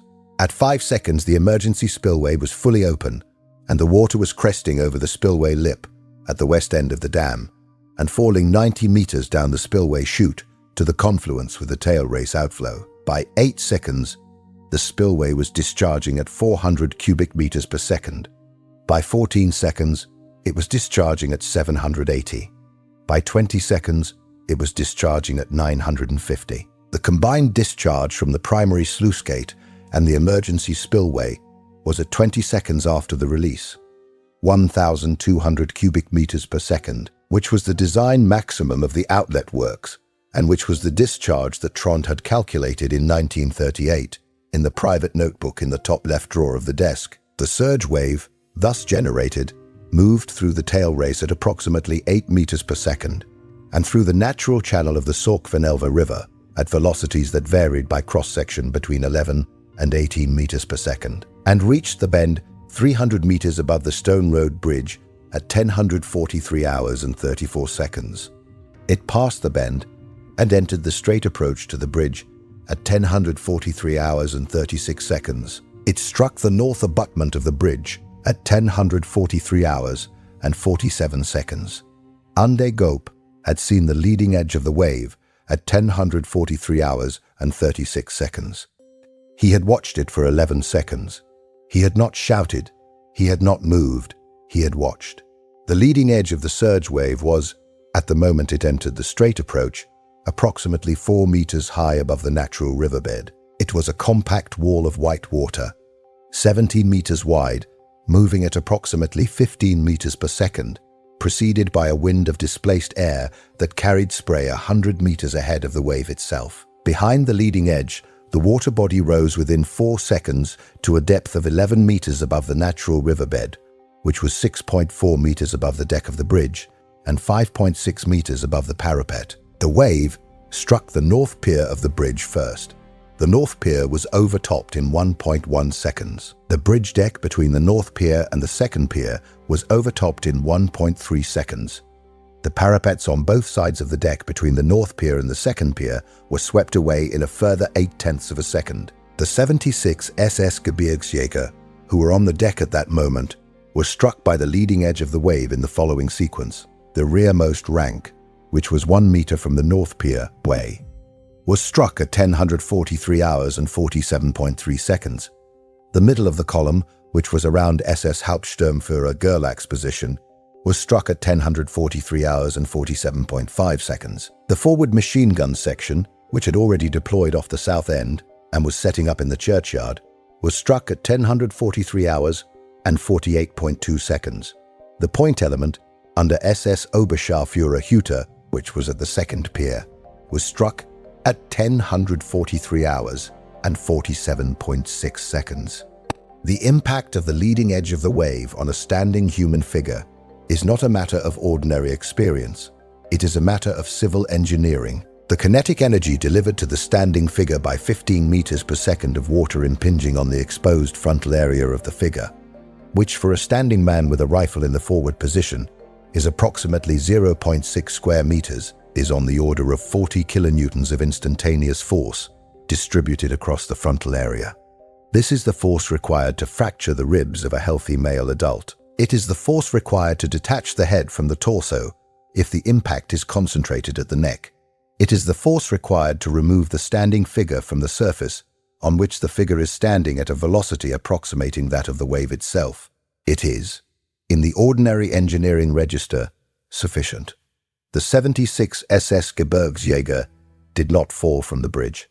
They were removed from the bridge. They were carried by the wave downstream at approximately 15 meters per second for the first 200 meters of the river below the bridge, at which point the natural channel widened and the velocity slowed to approximately 8 meters per second, and they continued downstream at 8 meters per second for a further 1,200 meters, at which point the river spread across the delta gravels at the head of the fjord and the velocity slowed to 2 meters per second, and they were deposited at various positions across the delta over the following 40 minutes as the surge attenuated and the peak flow receded. Of the 76, approximately half were killed by the initial impact on the bridge, principally by fracture of the neck or the thoracic spine or the base of the skull, or by impact with the bridge structure itself as the deck collapsed under them. Approximately half survived the initial impact and were carried downstream conscious for the first 30 to 60 seconds, at which point they drowned in the surge because they were unable to reach the surface against the vertical velocity of the flow, or because they were struck against the natural channel walls, or because they were struck by the debris of the bridge, which was traveling at approximately the same velocity as they were. and which included dressed granite blocks of the parapet, weighing between 40 and 80 kilograms. Of the 76, none survived. Of the 76, the bodies of 68 would be recovered from the fjord delta over the following 4 days by the parish sexton and the Parish Women's Association and the Fishermen's Cooperative Volunteer Party. The bodies of 8 would not be recovered. Of the 8, 4 would be assumed to have been carried out into the fjord on the ebb tide. Of the 8, 4 would be recovered from the tidal flats in the winter of 1944 and the spring of 1945, after the surge had subsided and the ordinary current had shifted the delta gravels sufficiently to expose them. SS Hauptsturmführer Reinhold Gerlach's body was recovered on the 3rd day from a position on the west bank of the delta, approximately 800 meters from the tidal line. His body was intact. His neck was broken. His identity was confirmed by the papers in his tunic pocket. SS Obersturmführer Manfred Wolfram's body was recovered on the 4th day from a position on the east bank of the delta, approximately 400 meters from the tidal line. His body was intact. His skull was fractured across the parietal bone. His identity was confirmed by the papers in his tunic pocket. SS Oberscharführer Ludwig Hüter's body was one of the 8 that was not immediately recovered. It was recovered on the 14th of March 1945 from the tidal flats on the north side of the delta, at which point it had been in the water for 6 months and was identifiable only by the identity disc around his neck. The bridge itself failed, as Trond had calculated. The second pier was undermined by scour within the first 11 seconds of the peak flow. The pier failed at 11.4 seconds. The bridge deck between the north pier and the second pier collapsed into the river at 11.6 seconds. The bridge deck between the second pier and the south abutment collapsed at 11.9 seconds. The north pier failed at 14.2 seconds. The south abutment was scoured but held. The stone dressings of the parapet were carried downstream. The 3 arches of the bridge structure, which had stood since 1923, were now 3 heaps of dressed granite blocks in the natural channel of the river below the bridge site, together with the remains of the 76 SS Gebirgsjäger of the detachment. The natural channel above the bridge site had been widened by approximately 8 meters. The natural channel below the bridge site had been widened by approximately 4 meters. The trees along the north bank track had been stripped of their bark to a height of 11 meters for a distance of 200 meters below the bend. The trees along the south bank were stripped to the same height for a similar distance. The alder scrub, in which the refugee party had camped on the night of the 9th of September, had been swept clean of all growth up to a height of 10 meters and would not regrow to its former state until the summer of 1949. The Sørkvenn cannery had been evacuated at 940 hours. It had been evacuated by the parish sexton and the Parish Women's Association and a volunteer party of 6 fishermen from the Fishermen's Cooperative. Its stock had been moved to the upper floor and its main equipment had been protected as far as possible from water damage by the improvised measures that could be taken in an hour. It flooded to a depth of 2.4 meters at 1100 hours as the surge passed the town. Its equipment was substantially damaged. It would return to partial operation in December 1944 and to full operation in April 1945. The Fossheim mill was evacuated at the same time. It flooded to a depth of 1.8 meters. Its stone was undamaged. Its wooden works were damaged, but repairable.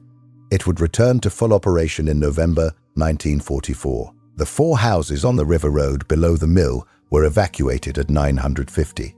They flooded to depths ranging from 1.1 to 2.3 meters at their ground floors. Their occupants had removed such possessions as could be removed in an hour. They lost the rest. The parish would rebuild them in the summer of 1945. No lives were lost in Sørkvenn town or in the parish as a result of the release. The refugee party remained in the parish schoolhouse and the church hall from the 10th of September 1944 until the 14th of September 1944. On the 14th, it was moved by the coastal steamer route out of the fjord to a series of onward billets in the fishing villages along the south side of the fjord and further south along the coast. It dispersed over the following 6 weeks.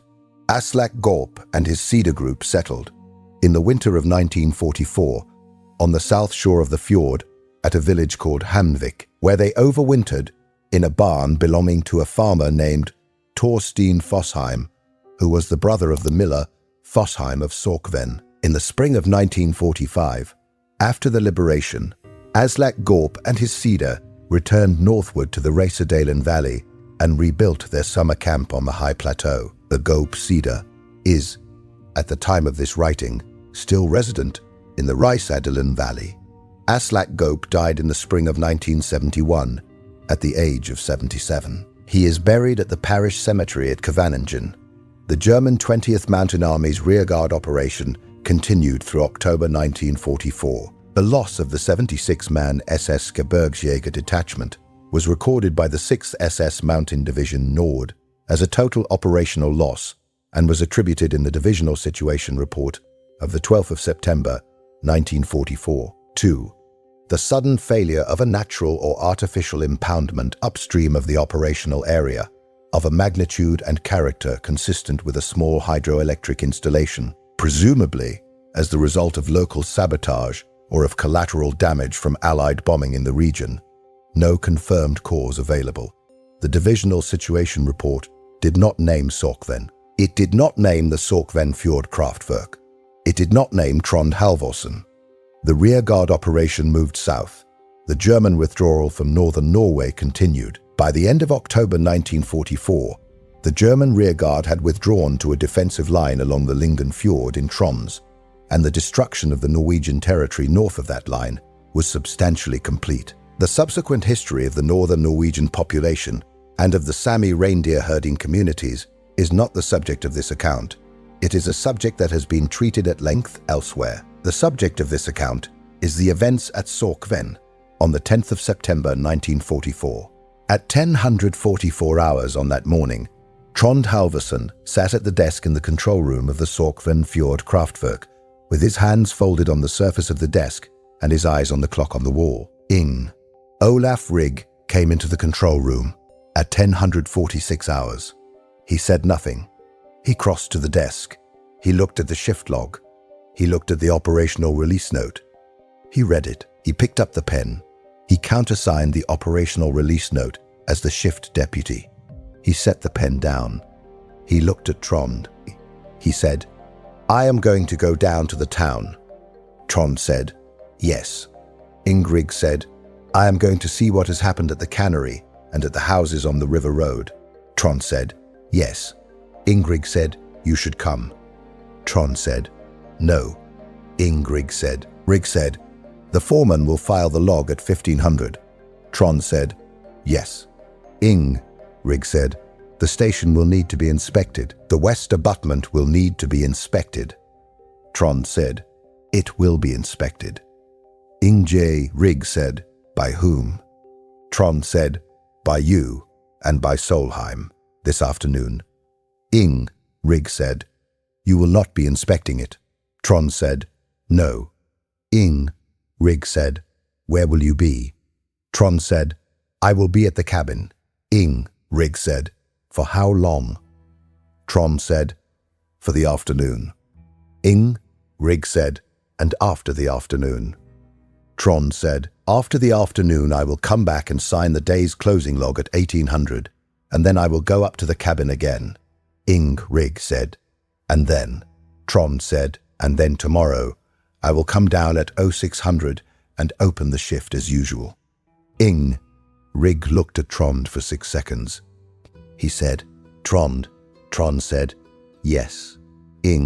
Rigg said, "You will be all right." Trond said, "Yes." Rigg said, "I do not think you will be all right." Trond said, "That is a separate question. The station will be all right. I will be at the station. The rest is a separate question. It is not a question that needs to be answered today." Rigg said, "No." Trond said, "Go down to the town. Take the lorry. See what needs to be seen. Come back when you have seen it. I will be at the cabin. I will be here at 1800 to sign the log." Rigg said, "Yes." He turned. He walked out of the control room. He crossed the switchyard to the lorry. He started the engine. He drove down the road to the town. Trond sat at the desk for another 22 minutes. He did not move. He did not look out the window. He did not open any log. He did not answer the telephone. It did not ring. At 1108 hours, he stood up. He put on his coat. He took his hat from the peg by the door. He left the control room. He walked out of the switchyard. He walked past the timber house. He did not enter it. He walked up the path along the east shore of the reservoir. The reservoir was, at that hour, drawing down. The waterline had already receded 3 meters below its 1000 hours level. It would recede a further 4 meters by 1500 hours. It would recede a further 2 meters by 1800 hours. The exposed shoreline was grey and wet with the deposits of the summer's operational drawdown. The rocks along the exposed shoreline were coated with a thin grey film of fine sediment. The path continued along the east shore for 200 meters and then turned up the ridge on a series of switchbacks that climbed 140 meters to the small clearing on the ridge where the cabin stood. The cabin had been built in 1933 by the station's operators for the use of the chief operations engineer as a summer residence. It was a 2-room timber cabin with a wood stove, a plank table, 2 plank chairs, a plank bed with a straw mattress, and a small window on the fjord side that looked out over the reservoir and beyond the reservoir, down the valley toward the fjord itself. Trond had used the cabin, over the 12 years he had been at the station, for approximately 8 weekends a year in summer and 4 weekends a year in winter.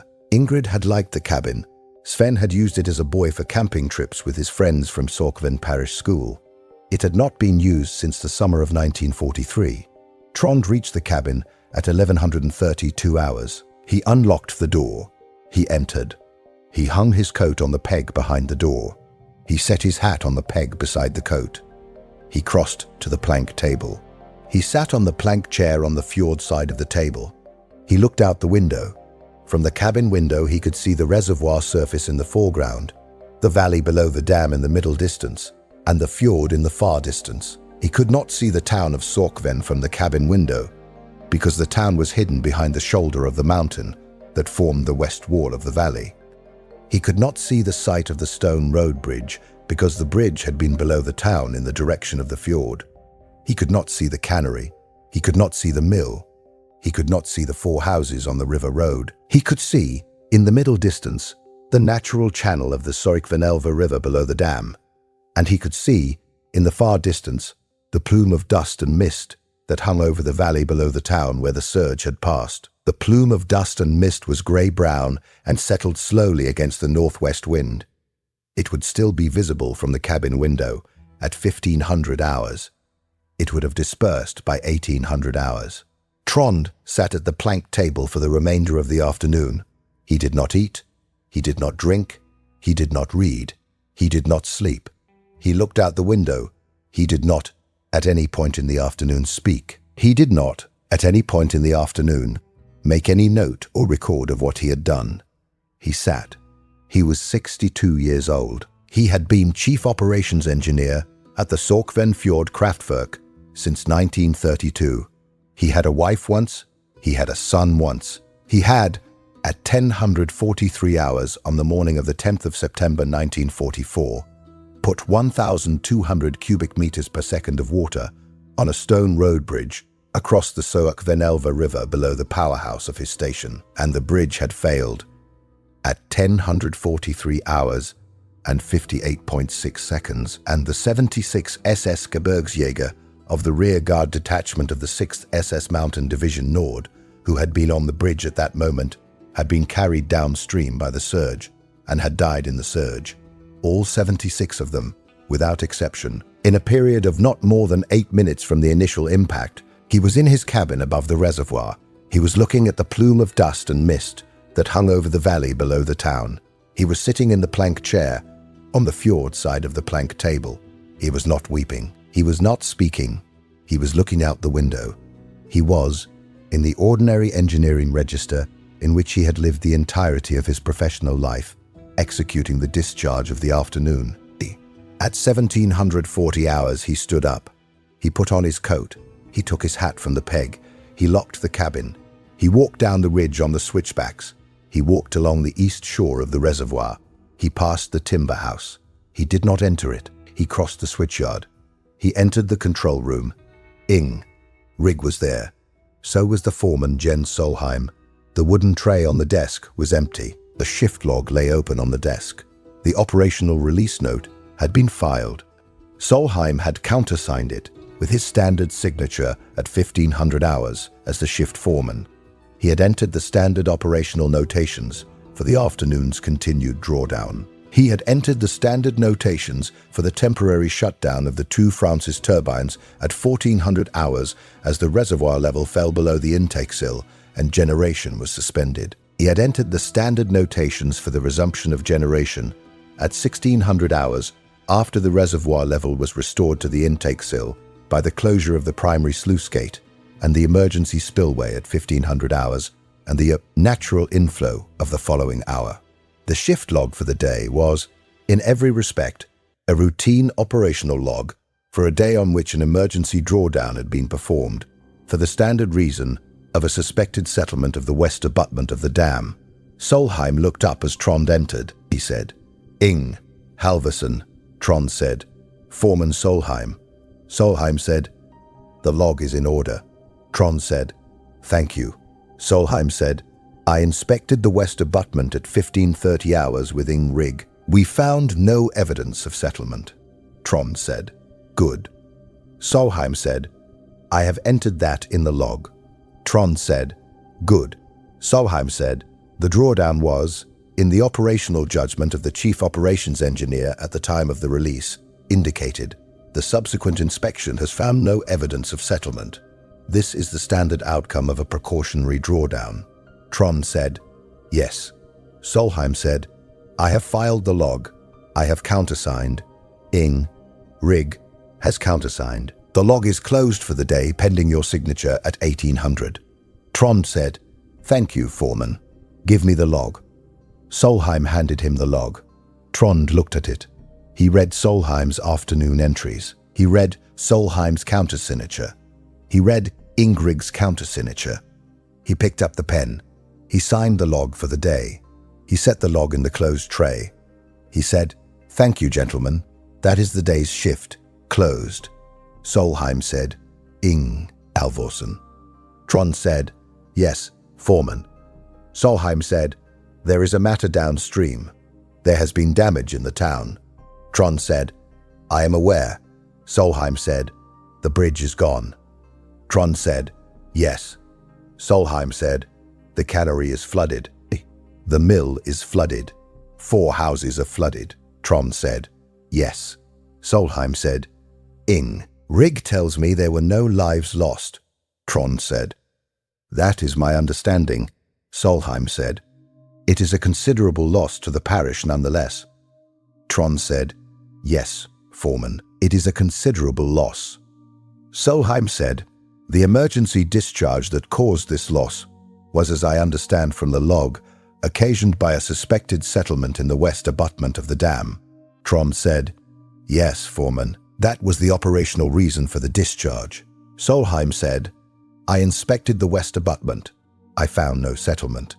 Trond said, "That is correct. I have noted your inspection." Solheim said, "The operational judgment of the chief operations engineer was, in the event, mistaken." Trond said, "The operational judgment of the chief operations engineer was, in the event, correct in principle and mistaken in fact. The distinction is standard in the engineering literature. A precautionary drawdown performed on the basis of a suspected condition that is subsequently found not to exist is not a mistake. It is a precaution. It is what a chief operations engineer is required to do when a suspected condition is present. The downstream damage that results from a precautionary drawdown is a cost of that precaution. It is a cost that the parish accepts as a consequence of having a station of this magnitude in this location." Solheim said, "Yes, Ing. Halvorsen." Trond said, "Enter that in the log if it is not already there." Solheim said, "I will." Trond said, "Good. Good evening, foreman." Solheim said, "Good evening, Ing. Halvorsen." He picked up his coat from the peg. He left the control room. He crossed the switchyard. He walked down the road to the foreman's house. Trond and Ing Rig stood in the control room. Neither spoke for 2 minutes. Then Rig said, Solheim knows. Trond said, Solheim suspects. He does not know. He will not know. He will retire in 1948. He will die in 1961.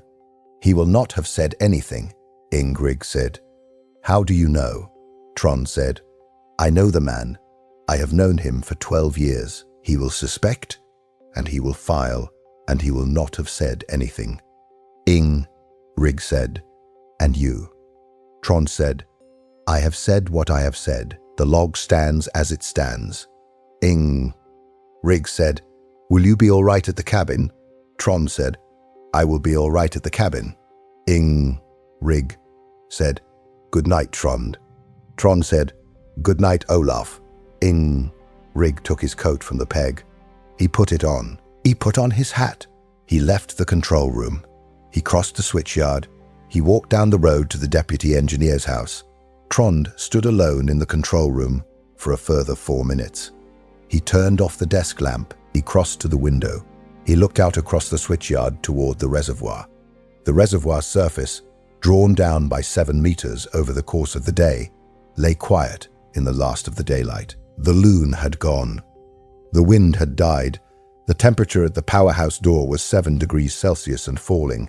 He put on his coat. He took his hat from the peg. He locked the control room door. He crossed the switchyard. He walked up the path along the east shore of the reservoir. He climbed the switchbacks on the ridge. He reached the cabin at 1911 hours. He unlocked the door. He entered. He hung his coat on the peg. He set his hat on the peg beside the coat.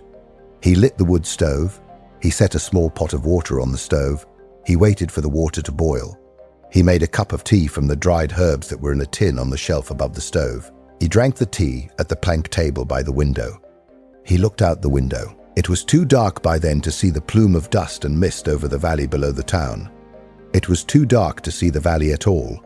He could see, in the far distance, the lights of Sørkvenn town. He counted the lights.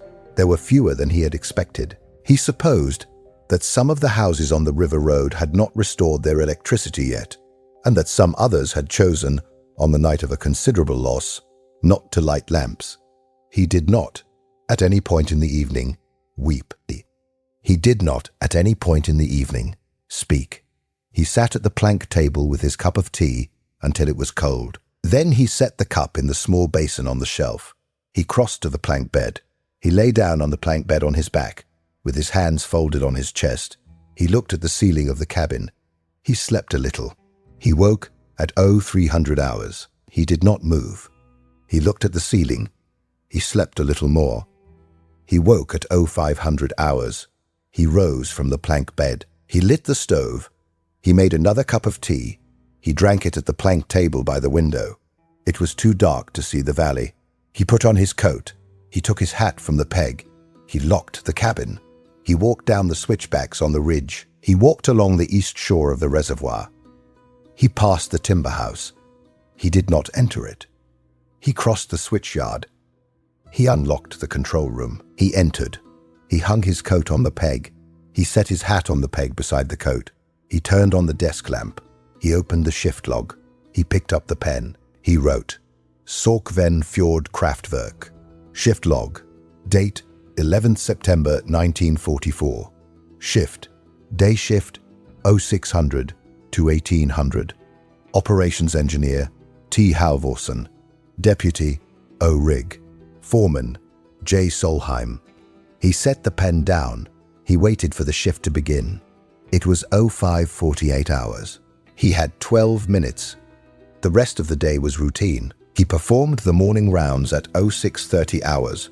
He inspected the switchyard, the transformer bank, the intake screens, the powerhouse floor, the primary sluice-gate mechanism, the emergency spillway mechanism, and the west abutment of the dam. He found no discrepancies. He recorded no discrepancies. He returned to the control room. He filed the morning inspection notations in the standard operational register. He received Rig at 0700 hours. He received the foreman Solheim at 0715 hours. He conducted the standard morning briefing. He allocated the day's tasks. He returned to the control room. He drank a cup of ersatz coffee. He read the district transmission office's morning notice. He answered the standard operational telephone calls of the morning. He signed the standard operational documents of the morning. He filed them. At 1100 hours, he took his morning break.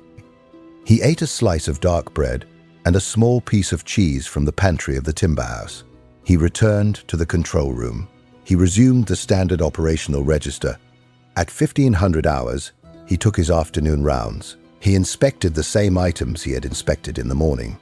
He found no discrepancies. He returned to the control room. At 1800 hours, he closed the shift. He signed the day's log. He handed the log to the night operator, whose name was Kjell Nordbo, who came on shift at 1745 and would hold the station through the night. He said good evening to Nordbo. He said good evening to Ing, Rig. He said good evening to Solheim. He put on his coat. He took his hat from the peg. He locked his desk. He walked out of the control room. He walked out of the switchyard. He walked past the timber house. He did not enter it. He walked up the path along the east shore of the reservoir. He climbed the switchbacks. He reached the cabin at 1908 hours. He entered. He hung his coat on the peg. He set his hat on the peg beside the coat. He lit the stove. He made a cup of tea. He drank the tea at the plank table by the window. He looked out the window. He could see in the far distance the lights of Sørkvenn town. There were more of them than there had been the night before. He counted them. He was satisfied with the count. He drank his tea until it was cold. He set the cup in the basin. He lay down on the plank bed. He slept. He did not, at any point in the following 7.5 months of his service as chief operations engineer at the Sørkvenn-fjord Kraftverk, before the liberation of Norway on the 8th of May 1945, mention the events of the 10th of September 1944 to any person other than Ing Olaf Rig. He did not mention them to Pastor Ivar Solvik, who did not raise the matter with him. He did not mention them to the foreman, Jens Solheim, who did not raise the matter with him. He did not mention them to Bruno Neubert of the Reich Electricity Commission, who arrived at the station on the Thursday following the release, reviewed the shift log for the previous week, including the operational release note for the 10th of September 1944, countersigned the log in his standard countersignature, asked no questions concerning the release, and departed at the standard hour of his standard Thursday morning routine. He did not mention them to any of the district transmission office's officials, who processed the operational report for the release in their standard course and filed it under the standard file heading, and did not follow it up. He did not mention them to any of the parish residents, whom he continued to encounter in the ordinary course of parish life through the autumn of 1944 and the winter of 1944 to 1945. The parish residents did not, so far as he could tell, mention the matter to him either. There was, in the parish, a kind of silence about the 10th of September that resembled the kind of silence that had, since the summer of 1940, existed about a considerable number of other matters. It was a silence that a chief operations engineer could inhabit. He inhabited it. On the 8th of May 1945, the war in Europe ended. The German garrison at Sørkvenn town, which had been reduced by the summer of 1944 to a single wireless detachment at the cannery, and which had been reinforced in the winter of 1944 to a company of Wehrmacht infantry billeted at the parish schoolhouse, surrendered to the local resistance detachment at 1000 hours on the 9th of May. Bruno Neubert of the Reich Electricity Commission, who had by then been reduced from the operational supervisor at Sørkvenn to a nominal countersigning presence, was arrested at his lodgings in Sørkvenn town at 1400 hours on the 9th of May. He was transported to the internment facility at Espeland. He was tried in the winter of 1946 for offences committed in his capacity as an official of the German Occupation Authority. He was sentenced to 2 years' imprisonment. He served the sentence. He returned to Germany in the summer of 1948. He is not known to have made any further public statement concerning the Sørkvenn-fjord Kraftverk or the events of the 10th of September 1944. On the 10th of May 1945, the Norwegian Water Resources and Electricity Directorate resumed formal administrative control of the Sørkvenn-fjord Kraftverk. Trond Halvorsen continued as Chief Operations Engineer. Ing.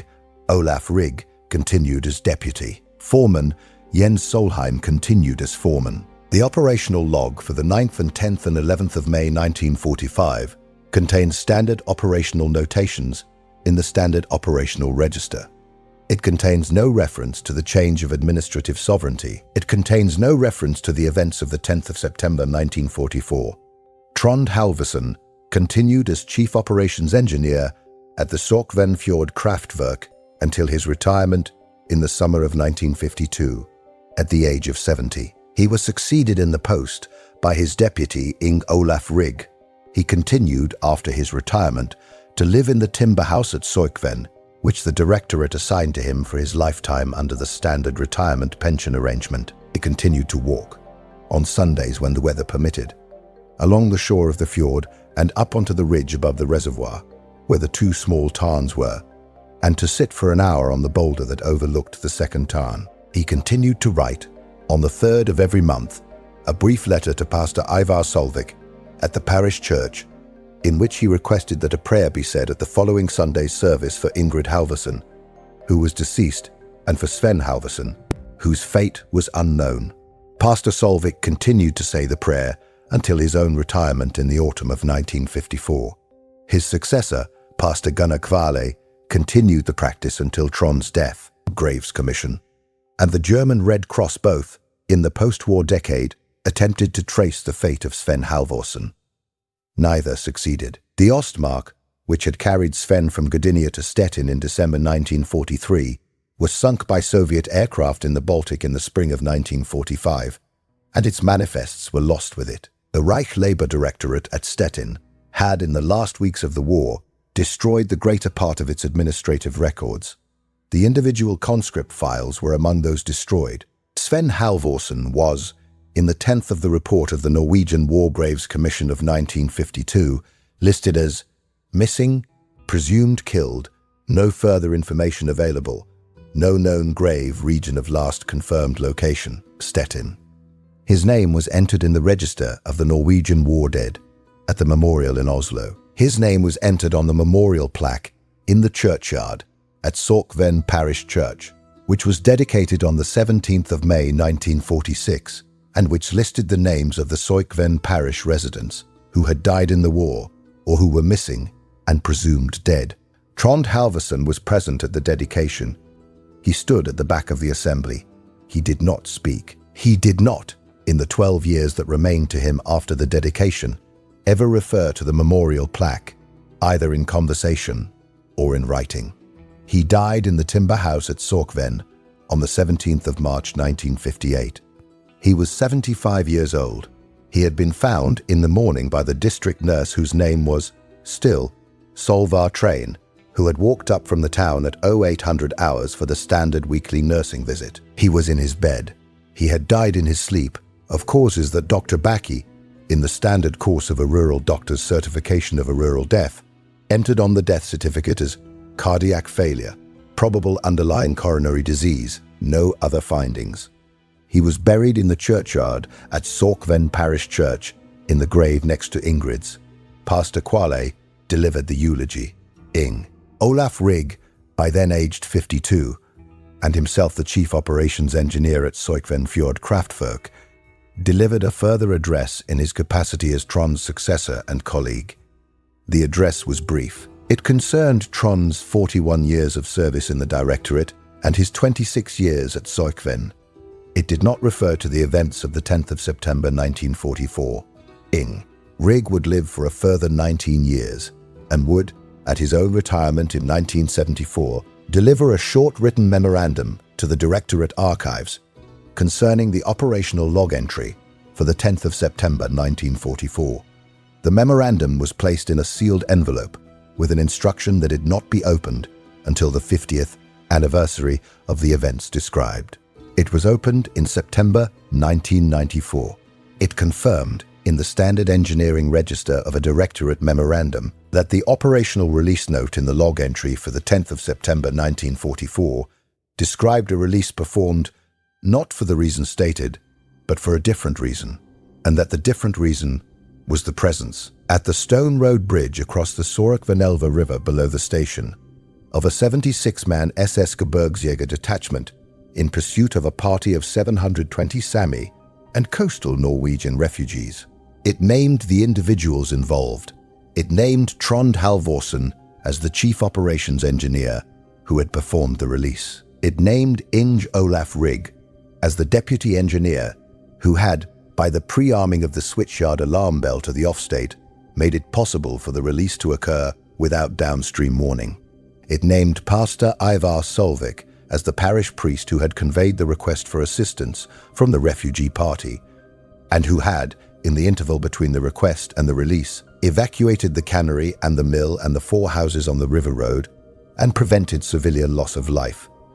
It named Aslak Gulp as the Sami Sida leader who had led the refugee party across the bridge in the 90 seconds preceding the release. It named the foreman Jens Solheim, who had died in 1961, as the shift foreman who had filed the log without inquiry.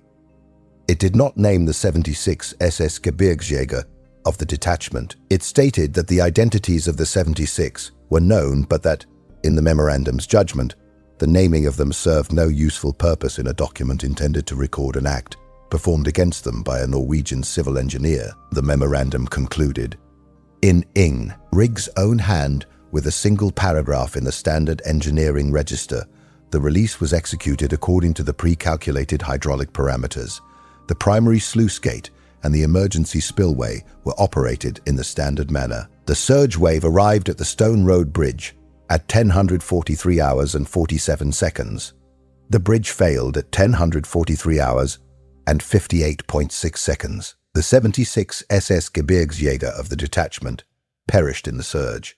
The 720 refugees passed onward through the parish schoolhouse and dispersed south along the coastal route. The station returned to standard operational condition by 1500 hours of the same day.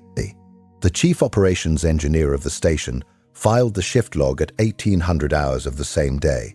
He signed the log with the standard signature. He countersigned the operational release note. He locked his desk. He put on his coat. He took his hat from the peg. He walked out of the control room. He went up to the cabin above the reservoir. He looked out the window. He did not weep. He did not speak. He did not record.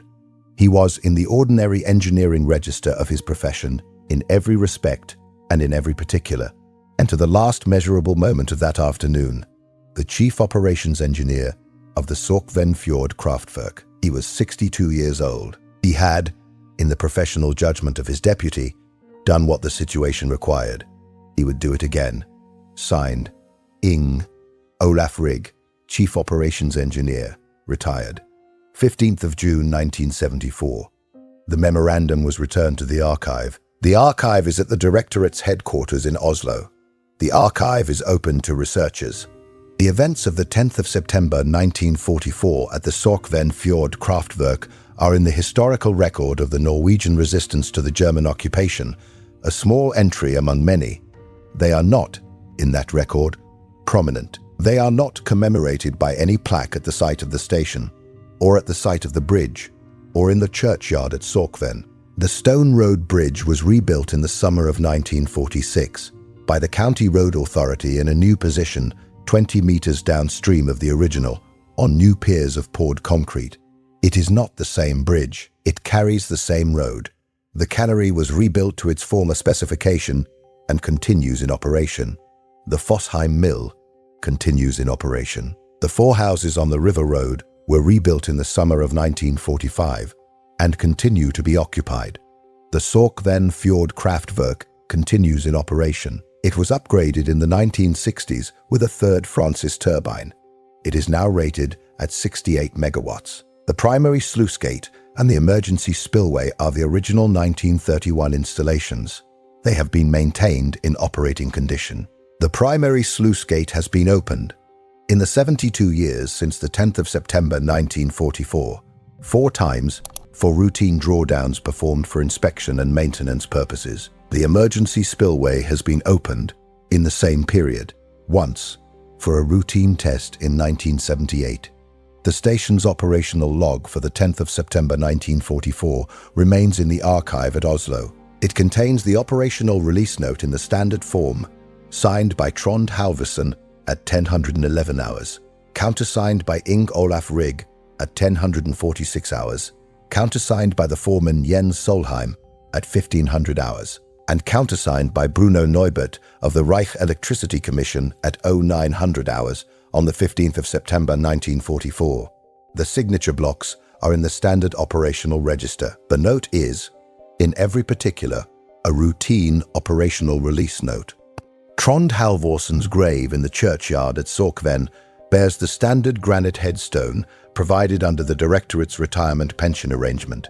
The inscription reads, Trond Halvorsen, Chief Operations Engineer, Sørkvenn-fjord Kraftverk, 1932 to 1952, 1882 to 1958. Beside it stands the granite headstone of his wife, Ingrid Halvorsen, whose inscription reads, Ingrid Halvorsen, née Akavik, 1885 to 1941.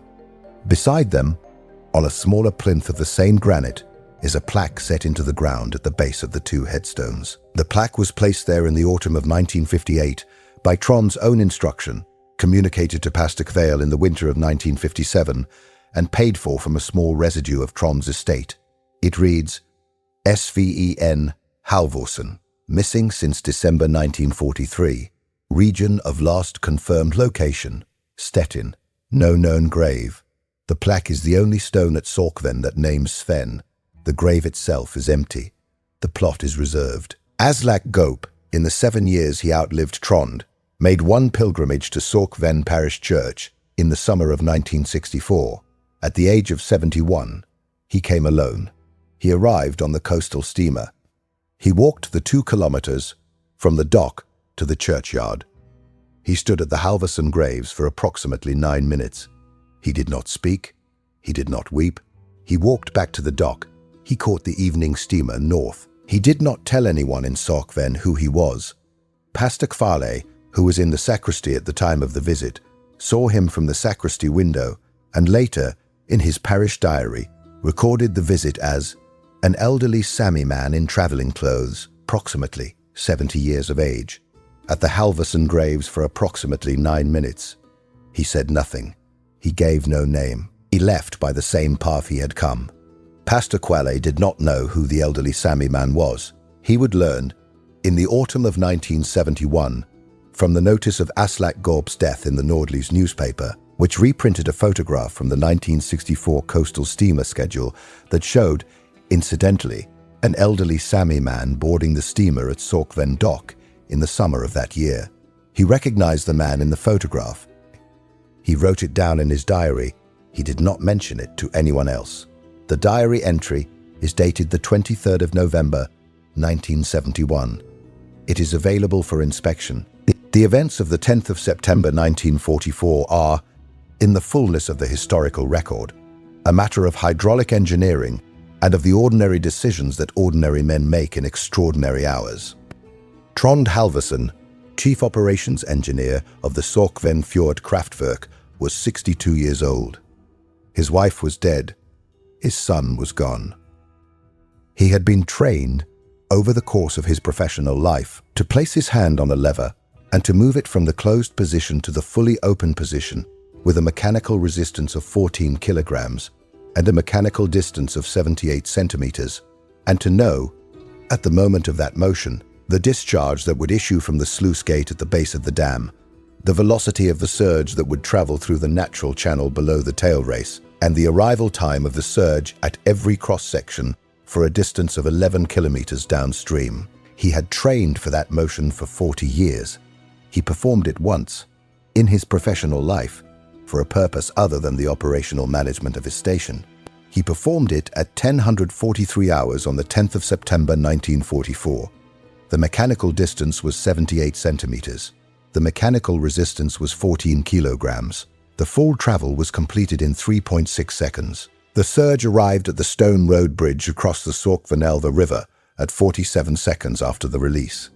The 76 SS Gebirgsjäger of the rearguard detachment of the 6th SS Mountain Division, Nord, perished in the surge. The 720 Sami and coastal Norwegian refugees whom Aslak Gaup had led over 480 kilometers of open country in the failing autumn, passed onward through the parish schoolhouse of Sørkvenn parish and dispersed south along the coastal route.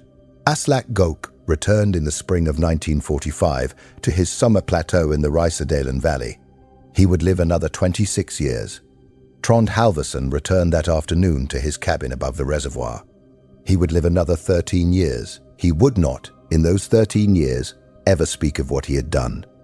He would not, in those 13 years, ever find out what had happened to Sven. He would sit at the plank table by the window of the cabin above the reservoir, on the ridge above the powerhouse in the failing light of the 10th of September 1944. He would look out the window. He would not weep. He would not speak.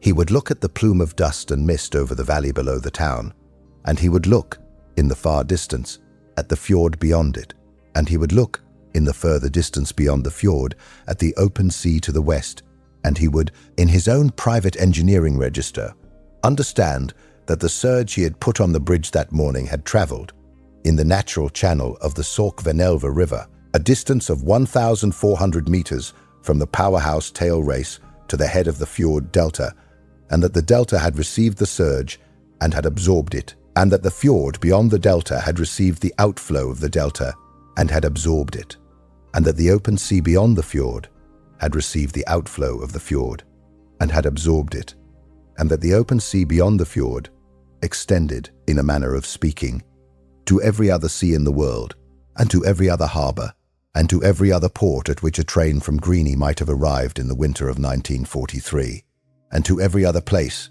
at which his son might, if his son was still alive, be that afternoon. He would understand that the surge, in the ordinary hydraulic sense, no longer existed as a surge, that it had, in the passage of the hours since 1043, dispersed into the ordinary volume of the fjord and the sea, and that its water was no longer distinguishable from any other water. He would understand that the bridge, in the ordinary structural sense, no longer existed as a bridge, that it had, in the passage of the hours, become a heap of dressed granite blocks in the natural channel. He would understand that the 76 SS Gebirgsjäger, in the ordinary human sense, no longer existed as 76 SS Gebirgsjäger, that they had, in the passage of the hours, become an operational fact entered by no one in any log, standing on no roll of the German war dead, absent from every casualty list, a lacuna in the divisional situation report, a matter that no map would show and no history would record for many years, and that would only ever be found, if it were ever found, by the reader who thought to open the sealed envelope in the archive at Oslo on the 50th anniversary. He would understand that his wife, in the ordinary human sense, no longer existed as his wife, that she had, in the summer of 1941, become a name on a granite headstone in the churchyard at Sørkvenn. He would understand that his son, in the ordinary human sense, could no longer be reasonably supposed to exist as his son, that he had, in the winter of 1943, become a lacuna in an administrative record, a name in the register of the presumed dead, a plaque at the foot of 2 headstones in a churchyard, an empty plot reserved. He would understand all of these things. He would not, however, put any of them into words. There would be no one to speak them to. Ingrid had gone down to the town. Pastor Solvik was at the parish church. Foreman Solheim was at the powerhouse. Aslak Gaup was in the parish schoolhouse. Sven was at Stettin, or somewhere further east, or nowhere at all. Ingrid was in the churchyard. He would sit at the plank table. He would look out the window. He would not weep. He would not speak. He would understand what he had done. He would understand why he had done it. He would understand that the doing of it had not returned Sven, and had not returned Ingrid, and had not returned the summer of 1932, when he had first walked across the Stone Road Bridge as a young engineer newly appointed to the station, and Sven had been a boy of 16 doing his last 2 years of gymnasium by correspondence, and Ingrid had been alive and had been 47 years old, and had been sitting in the parlour of the timber house, reading a novel by Sigrid Undset. He would understand that the doing of it had not, in the ordinary sense of the phrase, made anything better, He would understand that the doing of it had, in the ordinary sense of the phrase, made a bridge fall down, and 76 men die, and a cannery flood, and a mill flood, and 4 houses flood, and that these were, in the ordinary sense of the phrase, bad outcomes. He would understand that the doing of it had also, in the ordinary sense of the phrase, kept 720 people alive, and that these 720 people would, in the ordinary sense of the phrase, go on to live lives that they would not otherwise have lived, and that some of these lives would be long, and some short, and some happy, and some sad, and some ordinary, and some extraordinary, and that the collective outcome of these 720 lives was, in the ordinary sense of the phrase, the good outcome that had been achieved by the release. He would understand that the good outcome and the bad outcomes together were, in the ordinary sense of the phrase, the outcome that had been chosen when the lever had been moved from the closed position to the fully open position, and that the choosing had been done by him, and that no one else had been in a position to choose it, and that the choosing had been the correct choosing, and that he would, if the same choice were placed before him again, choose the same. He would understand all of this. He would look out the window. The light would fade. The plume of dust and mist over the valley below the town would grow harder to see against the darkening sky. The lights of Sørkvenn town would begin to come on, one by one, along the fjord shore. He would count them when they were all on, at the 1800 hour. He would find that there were fewer than usual. He would attribute the fewer than usual to the damage in the town. He would understand that the fewer than usual would be more than usual by the following week. He would understand that the parish would rebuild what could be rebuilt, and would grieve what could not be rebuilt, and would go on. He would understand that he would go on with the parish. He would rise at 1740. He would put on his coat. He would take his hat from the peg. He would lock the cabin. He would walk down the switchbacks. He would walk along the east shore of the reservoir, which would by then have drawn down by 7 meters below its morning level. He would pass the timber house without entering it. He would cross the switchyard. He would enter the control room. He would sign the day's log at 1800 hours. He would say good evening to the foreman and to the deputy. He would put on his coat again. He would take his hat from the peg. He would leave the control room. He would walk back up the switchbacks to the cabin. He would light the stove. He would make a cup of tea. He would drink the tea at the plank table by the window. He would look out the window. He would lie down on the plank bed. He would sleep a little. He would wake. He would sleep a little more. He would wake at 0500 hours. He would rise. He would return, for the next 13 years and 6 months, to the ordinary operational routine of the chief operations engineer of the Sørkvenn-fjord Kraftverk on the ordinary morning of the ordinary day. He would carry the lever with him. It was one of the tools of his profession. He had trained for it. He had used it once. He had used it correctly. He had used it in the standard operational register. He had used it for the reason that a chief operations engineer uses a lever, which is to say for the reason that the situation before him required it. He had used it in the fullness of his professional judgment. He had used it in the fullness of his knowledge of what it would do. He had used it at bottom because he was the man who had been trained for its use and who had been placed in the position from which its use was possible and who had been given, by the accident of the 10th of September 1944, the opportunity to use it in the service of 720 people whom he did not know and would never know, and who did not know his name and would never know his name, and who would go on, in the ordinary sense of the phrase, to live their lives without ever knowing that, at 10:43 hours on the 10th of September 1944, a 62-year-old engineer in a stone powerhouse, 340 meters above their heads, had put his hand on a lever and moved it 78 centimeters against a mechanical resistance of 14 kilograms, and had by that motion purchased their onward lives at the cost of a bridge, a cannery, a mill, 4 houses, and 76 SS Gebirgsjäger of the rear guard detachment of the 6th SS Mountain Division, Nord. He would carry the lever with him. He would not put it down. He would carry it into his cabin above the reservoir on the evening of the 10th of September 1944, and he would carry it into his morning of the 11th, and into every morning of every year of the remainder of his life, until the morning of the 17th of March 1958, when the district nurse Solvar Train found him in his bed, and Dr.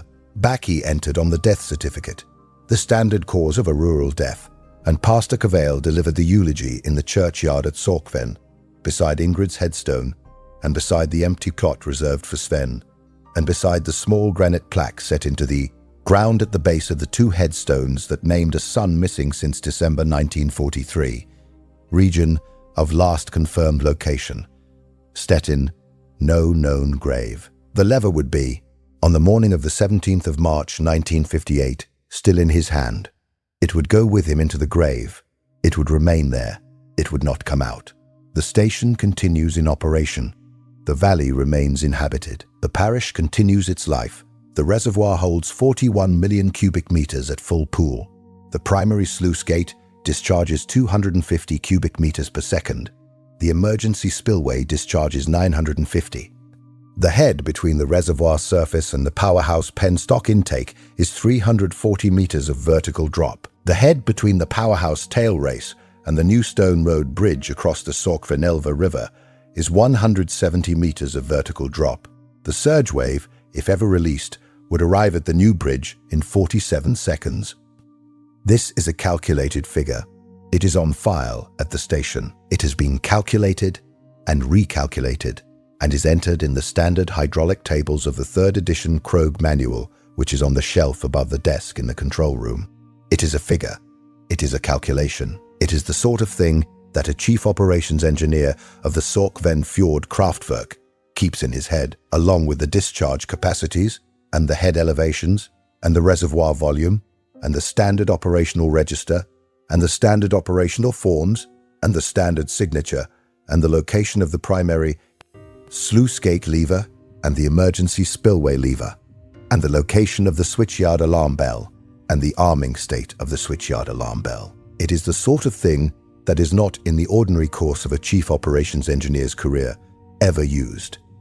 It is the sort of thing that is kept in the head against the possibility that it might, one day, need to be used. It has, once in the history of the Sørkvenn-fjord Kraftverk, needed to be used. It was used. The chief operations engineer who used it was Trond Halvorsen. He was 62 years old. He was, in the ordinary engineering register of his profession, in every respect and in every particular, the chief operations engineer of the Sørkvenn-fjord Kraftverk. He did what the situation required. He filed the log. He signed the log. He went up to the cabin. He looked out the window. He did not weep.